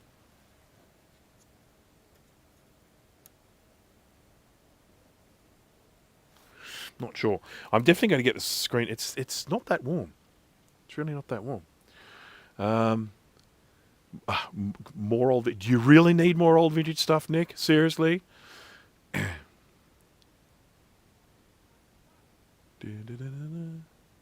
Yeah, I should put a better speaker on there, shouldn't I? Let me find one. This one I think works. I just need to solder this wire back on.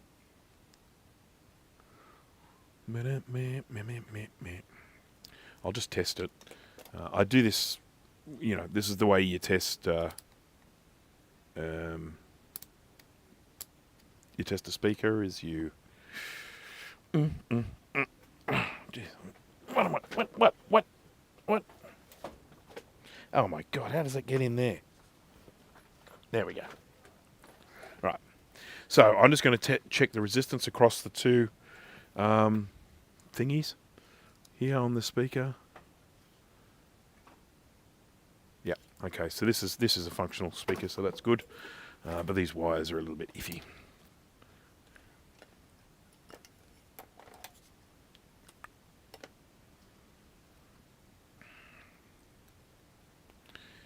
It's very difficult to resist when you do get vintage stuff coming up for sale. I know I get caught up all the time. All the time. Oh, what? I've uploaded my power computing CD in case anyone wanted to take a look. Oh, nice.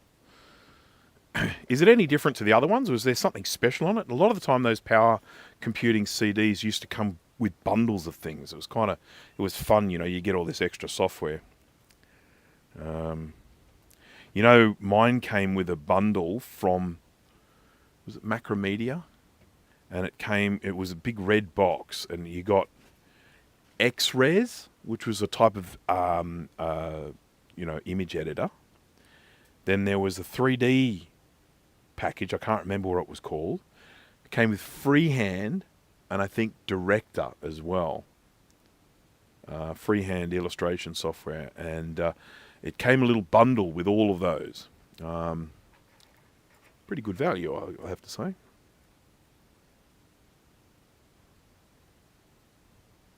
I don't think anyone ever used X-Res. And although I did try the 3D software that came with it, I had so much trouble getting it to work.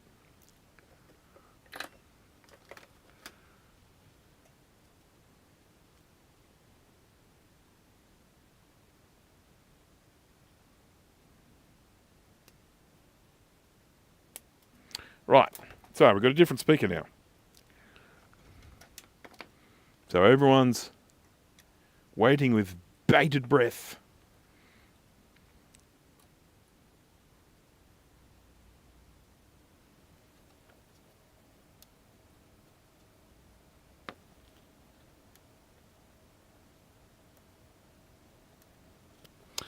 Maybe I was hearing things. Or maybe this speaker doesn't work either. Let me just switch this off again.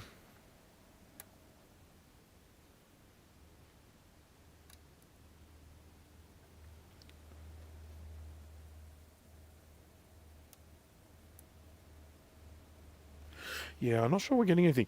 I may have just made up the sound of a chime in my head. I wouldn't put it past me. Chime. All right, well, I think just to satisfy everyone's curiosity, I have got to go get a display. So I will go get my little mini display. I'll be back in a second. I'm just going to do the little back soon thing. You guys should all be familiar with it by now.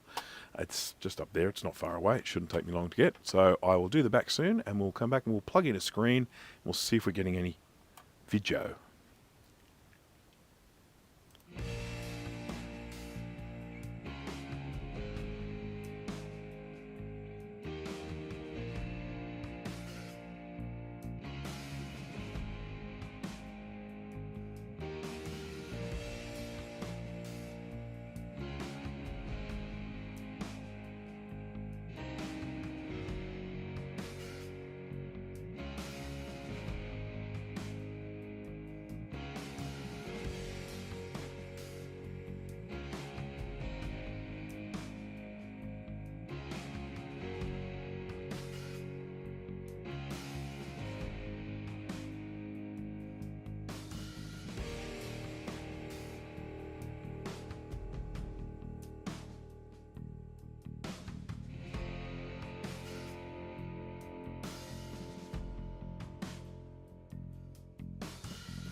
G'day.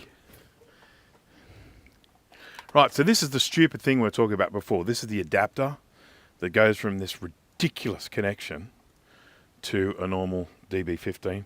And when I say normal, I mean Apple already decided to do things differently by going with this connection instead of a VGA. So it's like we're already in the club of, oh, you know, I need an adapter to work with your monitor. And then they go even further and create this stupid connection here. Right, so that is plugged in. There we go. I've got my little monitor here. It's enough. It's not a big monitor and everything, but it's enough to tell. One day I'll get a nice scaler and we can just run the connection through and I can show it straight to you, but I have so far not been able to find a good scaler. All right, dongle power activate. Love it. That's like, you know, Wonder Twin power activate. That's the reference, isn't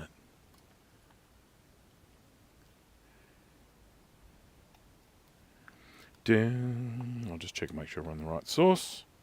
Power. Yep, we're on VGA, so that's good. And press the restart button.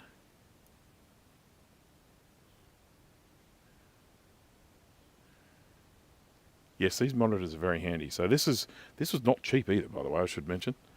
It runs off battery, or you can run a power supply on it. And it's designed, it's got a mount so you can mount it straight onto a video camera. I use it for filming myself. So not getting any video. Oopsie. Okay.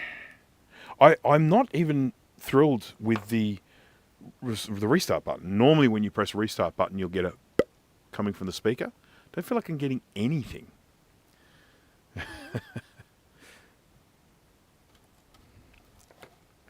mean, that is the speaker there. It's not there, is it? Huh? Yeah, yeah, yeah, yeah.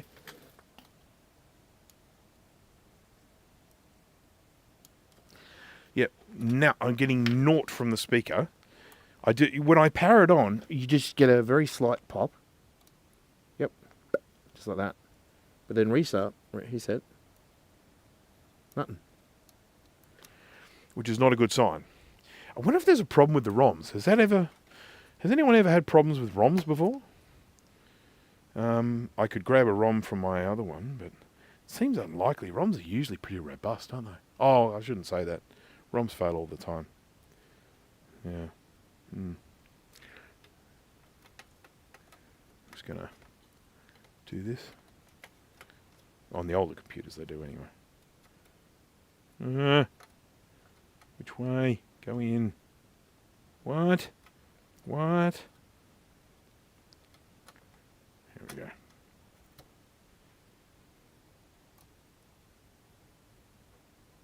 Okay, quick inspection of the board, and then the next step I will probably clean it, and I'll need to wrap this stream up soon because I've been going for 2 hours. But I'm going to have a quick inspection of the board, see if there's anything that looks a little bit odd. And then I will, of course, clean the board, and then I will then go in and start testing various different things. You know, if it was a problem with the RAM, I would typically get a SAD Mac chime, something along those lines. The fact that I'm getting nothing, I'm getting no chime or anything, which means it's probably not loading the ROMs. Now, there could be a number of reasons for that. CPU could not be working. You know, we may not be getting a clock signal. I mean, a whole bunch of things, you know, probably a whole bunch of things that I need to test. Excuse me. But the first thing I want to do is just give it a little visual. We'll have a look around the board and just see if we can see anything that looks a little bit off. Power it on and off quickly via the PSU. Oh. I did do that before. I recapped it. But I'm going to do it because it's Steve. And of course, I boss him around when he's doing live streams all the time.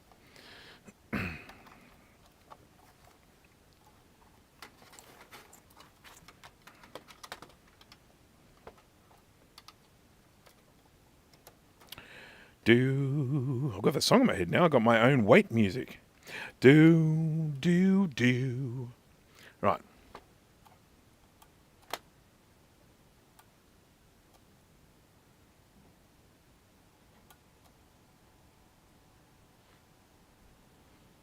I'm not getting any chime.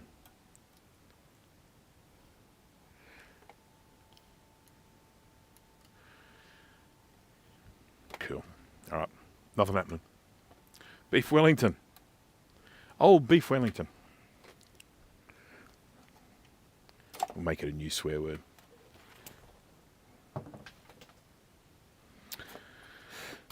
What are you trying to do to me? Serve me a delicious meal? A succulent meal? A succulent Beef Wellington meal?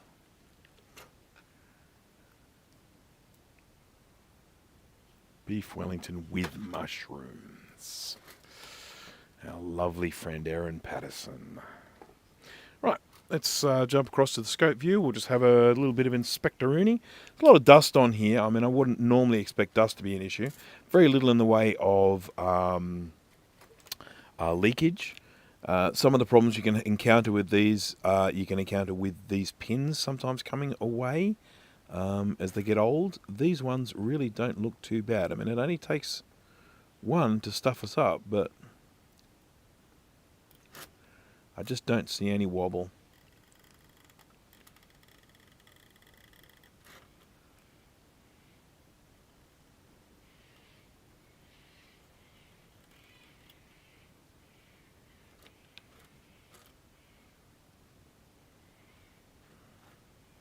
Okay, looking alright. We'll just keep looking around. Looking for anything that looks nasty. Move. Move. I need my space. I need my space. Workshop and wine. Yeah, I need to do one of those again. I haven't done one in ages. I typically do a workshop and wine when my wife's doing something like catching up with friends or something at night. And so I've got the house to myself, and so I come down here with my wine and do my live streams. And I really enjoy doing them, I have to be honest. They're great fun. If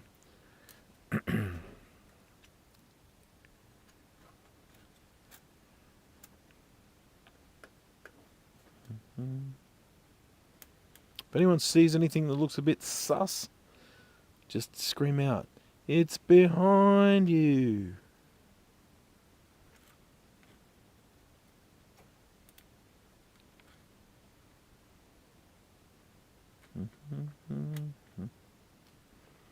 Got to look on the bottom as well. Always check the area of the bird seed, as they call it sometimes. It's an interesting looking thing here, where they clearly made this design for two different chip types. You know, this little guy here, or a bigger one to plonk onto those larger pads out there. It's curious, but we've got the little one. These are all crystal oscillators here, so these are all things that we can test to make sure if we've got a clock signal. Can't say I've ever had an issue with these plastic ones, but, you know, not to say it's not the problem. I did a video a while ago of what to do if my recapped computer doesn't work. So in other words, I've recapped and it still doesn't work. There was one where I actually had Dan from the Canadian Computer Collector featuring in that, and that was a lot of fun because he is just such a crazy funny dude. But I go through basically a lot of steps that I go through when I've got a sort of a problem with the computer, and so much of what I check for is visual. It may not be the instance with this one. There could be something else. There could be a damaged component that I can't see. There's our egret chip, which of course that's very important for switching on and stuff like that. But, you know, I don't see any trace damage or anything like that, so I really don't think we're going to have any problems there. Got more of these relatively fine pins, but none of these look like they're crusty or falling apart or anything like that.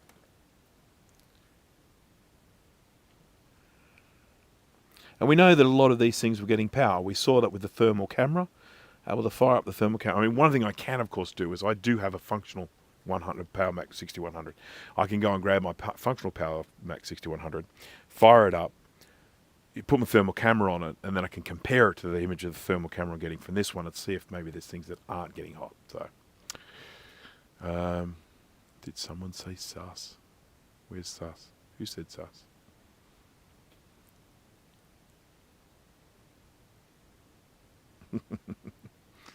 Clean that ROM socket like you're playing a harmonica.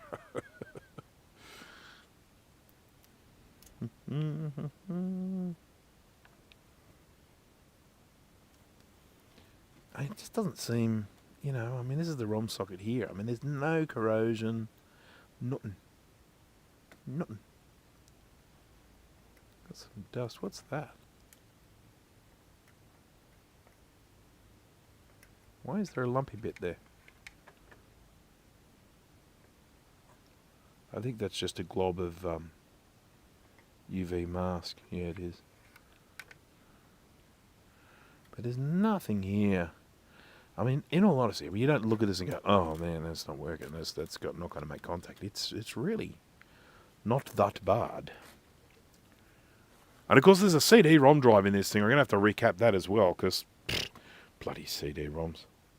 Just going to have a quick look on the bum of this.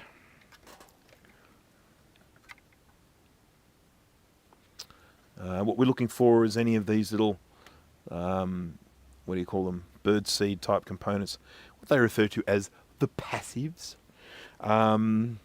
See if any of these have torn away. You know, you see any that look like they've been busted off. It's unlikely to be the case, and the reason for that is I'm not sure this has been taken out of the case before. I think I may have been the first person to remove it from the case. So it's unlikely to have sustained damage. They normally sustain that sort of damage with handling once they get removed from the case. And so if there is something broken off, it would be my fault.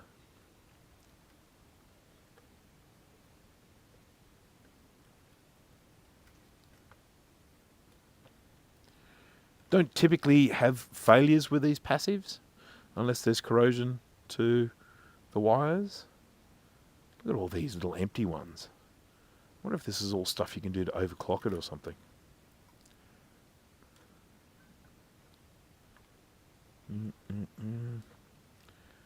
I like to be reasonably systematic with this and, you know, zoom around with a pattern.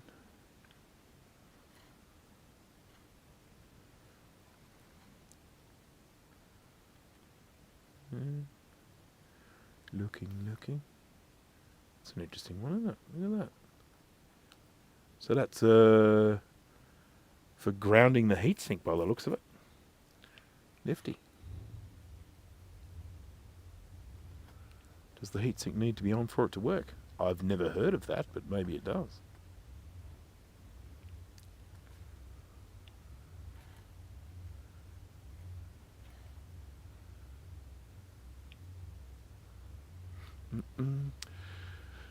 Hardware Hacker, thank you very much for that. Much appreciated.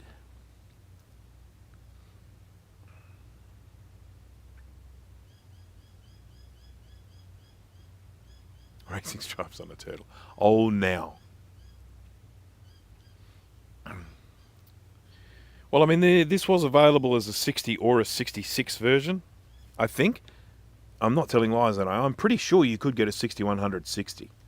And you could get a 6166. This is the 66 version. I can't imagine 6 would have made much difference. It was like, oh, I want to pay that extra $1,000 Apple tax for 6 more megahertz. I think the 6100 sold for like about $2,000 from memory at the time.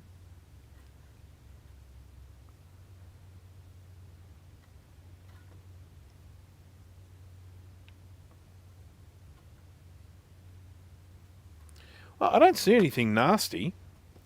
I'm just going to have a look at this at a bit of an angle, because sometimes you see things at an angle that you don't otherwise see.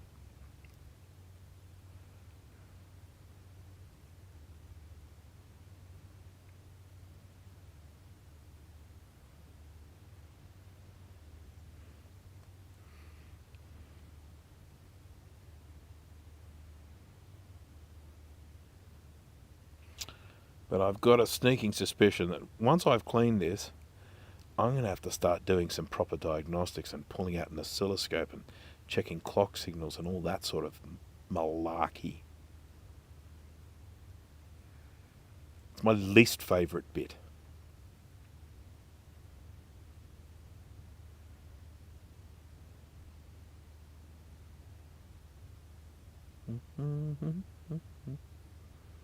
Just talk amongst yourselves. Yes, cry.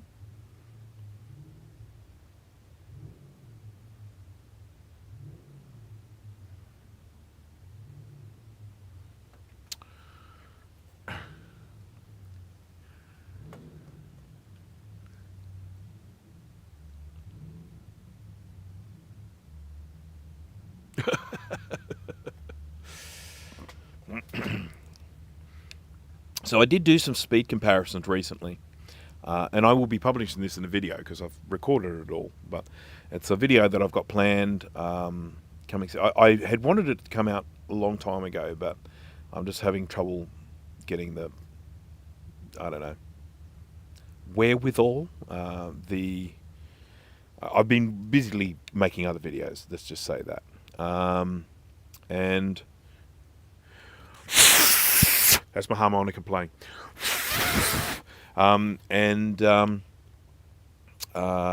As part of that video, what I did was I did some direct speed tests with a 68040 compared to a Power PC 601, and it is a lot faster.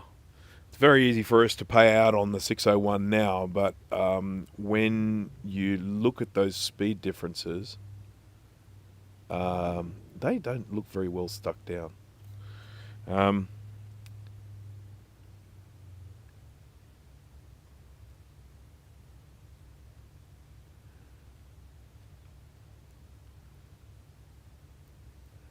But yeah, I mean, if you were talking about, if let's say you were someone using Adobe Photoshop, and you were using a 68040 CPU, and you wanted to do something like a Gaussian blur, I was getting the Power PC doing something like a Gaussian blur and unsharp mask.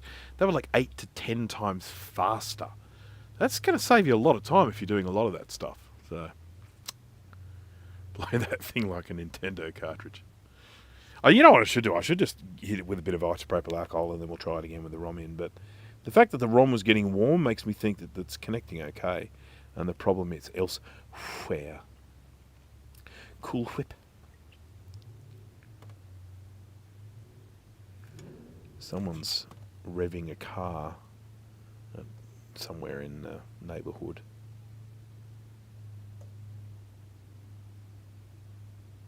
Because why not?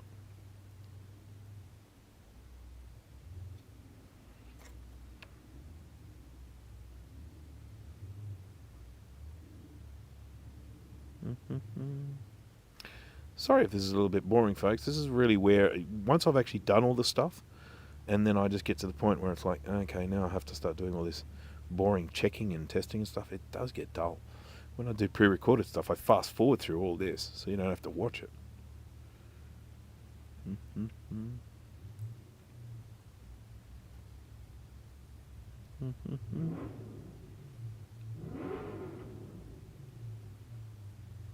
Your car doesn't sound as good as mine. Just telling you.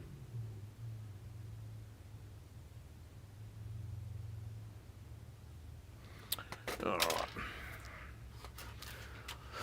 Okay, we'll do one more little, I'll do a little bit of a clean here with some isopropyl alcohol. Get rid of some of this flux that I've got floating around. Clean on the ROM. And Photoshop 3 on 7200 and 2CI just to feel the difference. Not having been alive during the 68K era, it was still a rush. Yeah, I mean, I was alive during that era. I wasn't just alive during that era. I was alive and working in a pre-press / design studio. So that was us. That was our lives. That was, using Photoshop and we used to use Quark Express mainly, Adobe Illustrator. So there was definitely, it was big. I mean, I recall the rush from going from 68030 to 68040. That was huge. Big difference. By the time we got to Power PC, I think we were relatively late adopters. I'm just trying to remember, what was the first Power PC I used? I feel fairly sure that I didn't even, where I worked, I don't know we even had any 601 machines. I think we virtually went from 68040 over to like 603s. Something like that. 603 CPUs. I'm not sure we had any 601s there at all.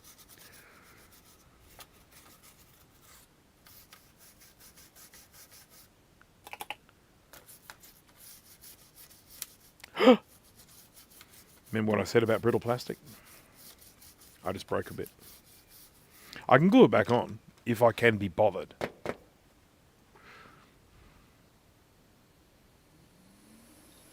I think it does have a date with the oscilloscope, which I'm not looking forward to. I mean, at the end of the day, it is a 6100, so, there's that whole thing about, do I care enough? It's now worth 1 cent less. I will glue it back on then. I don't want to lose that 1 cent.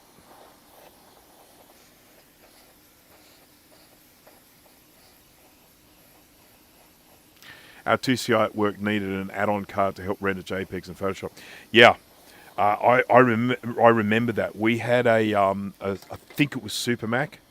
I think it was Super Mac, but it could have been Radius. I'm not sure. But we had a display card that had an add-on that allowed you to open and close JPEGs way faster. Because these days, when you're on a computer and you go to a website and there might be like 800 JPEGs on the page, and the computer just goes bling and just renders the whole lot instantaneously. On those old 68030 computers, you would open up a JPEG and you go make yourself a cup of coffee. It just take you forever. Got to give you props for this video's thumbnail. It's wonderful. Thank you. I guess I had too much spare time yesterday. I just, I took a photo and I was like, and it was a completely different photo to the one that I used. And then I thought to myself, I could put myself into that little heatsink. And so I thought, yeah, I'll do that. I'll put myself into the little heatsink. And then I took a different photo so that it would work better, so that I could put myself on the right-hand side instead of on the left-hand side. Okay, this is going to be the last test. And then I'm probably going to wrap things up. I can't think of anything just quickly to do. Everything I've got to do would probably take a long time.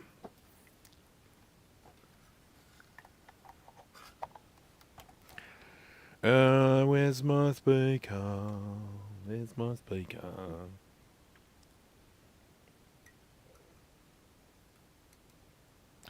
So what have I done since last time I tested? Nothing. So this is a little bit like one of those, what's the definition of insanity or something? It's like doing the same thing over and over again and expecting a different outcome. Something like that. I'm paraphrasing, of course. But that's more or less what I've done. I cleaned a little bit with a brush.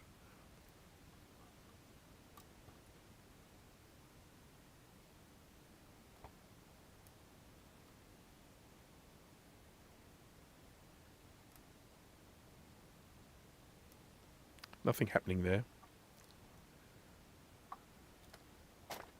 Oh, I didn't put the battery in.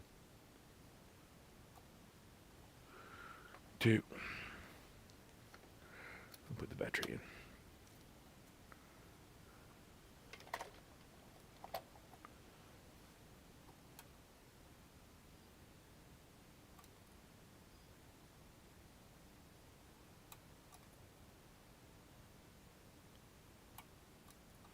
I think I can fairly confidently say that it's not working.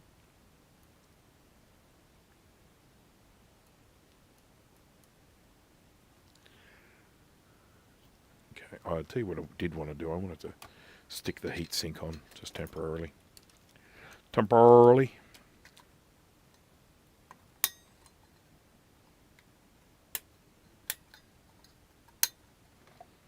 we go.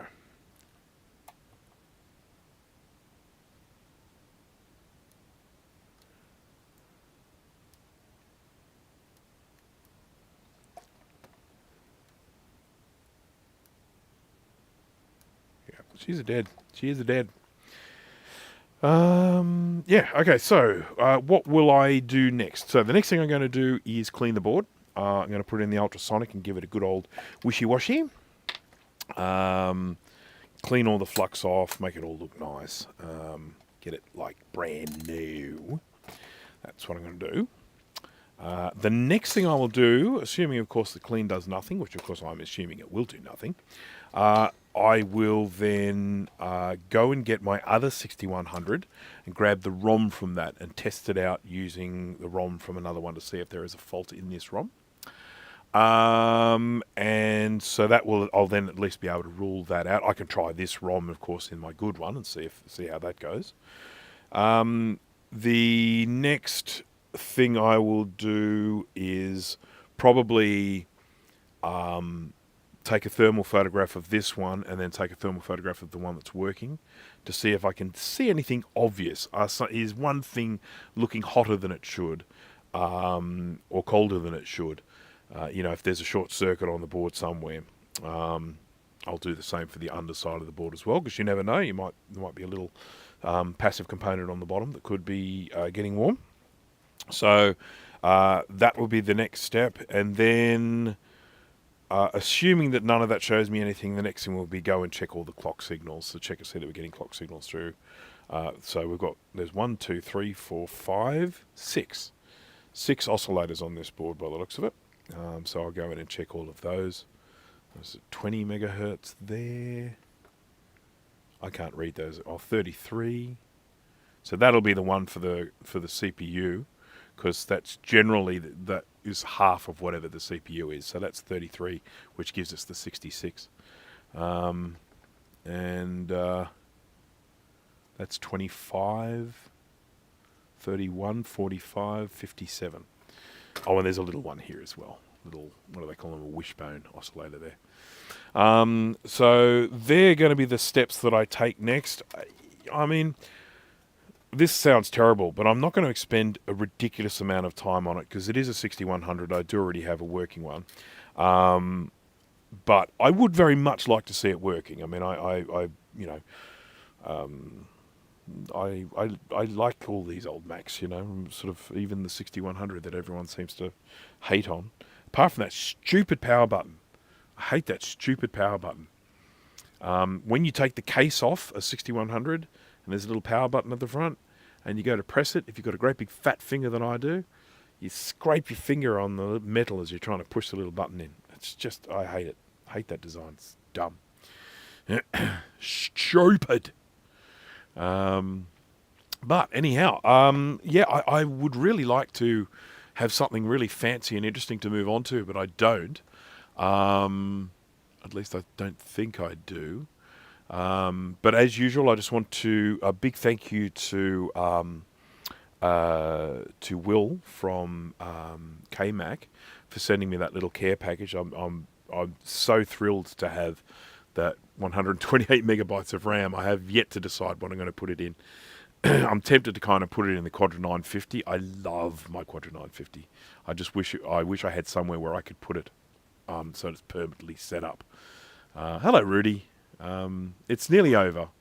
We're just, we're going through. Close your eyes and I'll miss you, or something. Tomorrow I can't remember. How are people with Beatles lyrics? I could put it in I've got so many SE30s. I could put it in one of them. I've got loads and loads of 4 megabyte sims, thanks to Kay Koba. So he made those 4 megabyte sim PCBs, and then I have masses of chips that they use. So I can make almost an inexhaustible supply of 4 megabyte sims. These little ones. Whoa! What happened?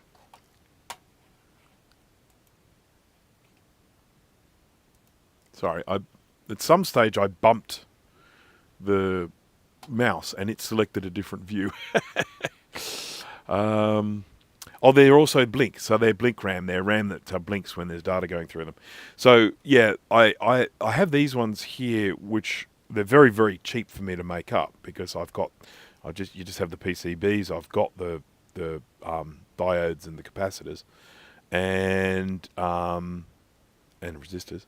And I can just make these. And the thing is that when I make these, each one of these is 4. So 4 of them is 16. 8 of them is 32 megabytes. And in all honesty, 32 megabytes in an SE30 is actually pretty good. Yeah.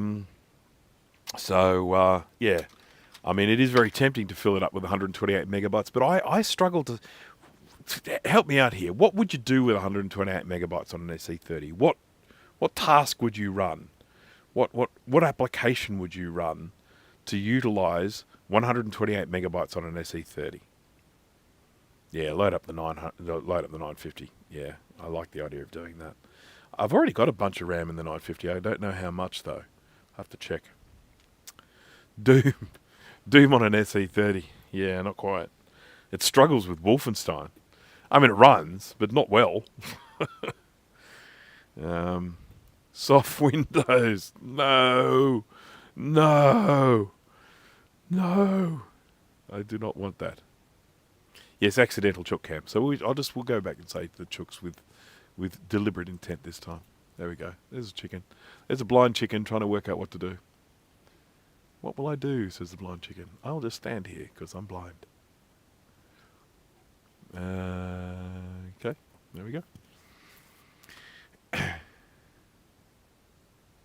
Could you use the extra? It doesn't really speed up the SE30. You know, they don't really work that way. I mean, the way the operating systems sort of work, that like the RAM's either there or it's not. If you were going to open up a great big file in Adobe Photoshop, okay, sure, you could assign a fair bit of RAM to Photoshop, so Photoshop would have more. It could load more of the image. Excuse me. It could load more of the image into RAM instead of having to swap on the hard drive. So yes, if you're going to do Photoshop, but why would you do Photoshop on an SE30? I ask you. I mean, I guess if you had a color display connector to it, maybe. But if you talk about the little 9-inch black and white screen, I mean, it's not really the best environment for Photoshop. So, yes, you could definitely use extra RAM on that to make Photoshop work better. And maybe some of the other ones. I mean, things like Macromedia Director, I suppose. That was probably fairly intensive. I'm just trying to think of stuff I used to use on those. Love the show. Thank you. I get asked questions about this depending on the age of some people. So the younger people recognise the design of the boom being from Doom. So people sort of recognise that, but they don't necessarily understand the character here, with the chainsaw on one hand and the shotgun. You've got to be a bit older, I think, to know what that's all about. So, and of course, the boom being in reference to boomstick. If you don't know, it is basically from the Evil Dead movie series. The first Evil Dead movie came out, I think, in the early 80s, 81 or 82. And then there was a second one, Evil Dead 2, that came out in the late 80s. And then in the early 90s, there was a third one called Army of the Dead. A lot of people didn't even realize it was the third movie in the Evil Dead series, but it was. Evil Dead 3, Army of the Dead. And that's really where this came from, because he gets sent back into the Dark Ages or something, and he discharges his shotgun, and of course everyone in that era freaks out about it, and he starts calling it his boomstick. So there you go.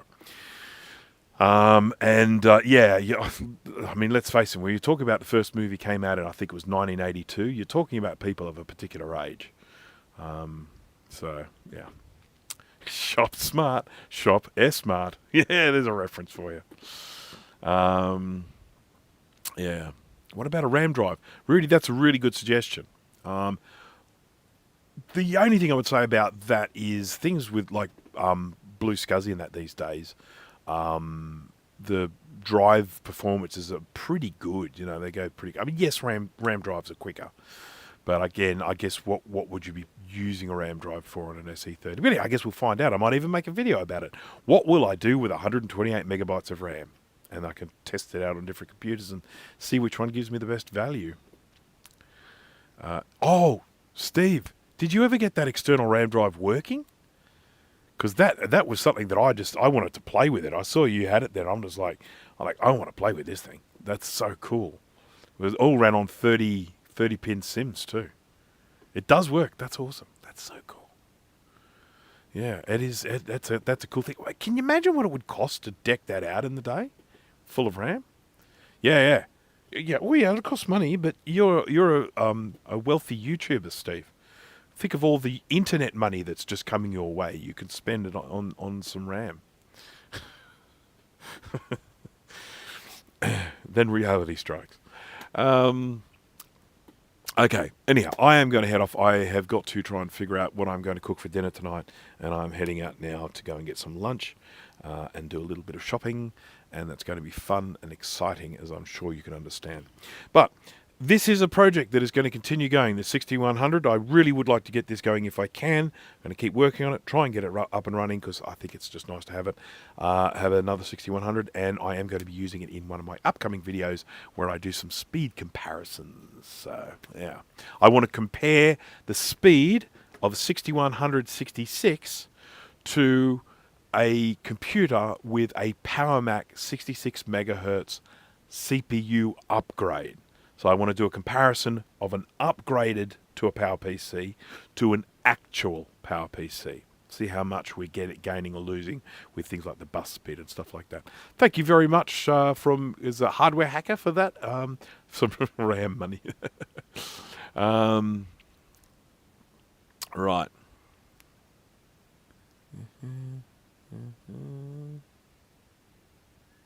I'm going to watch the stream now. Okay, no worries. I do a lot of blabbing on in this one, so feel free to watch it at double speed, or even triple speed.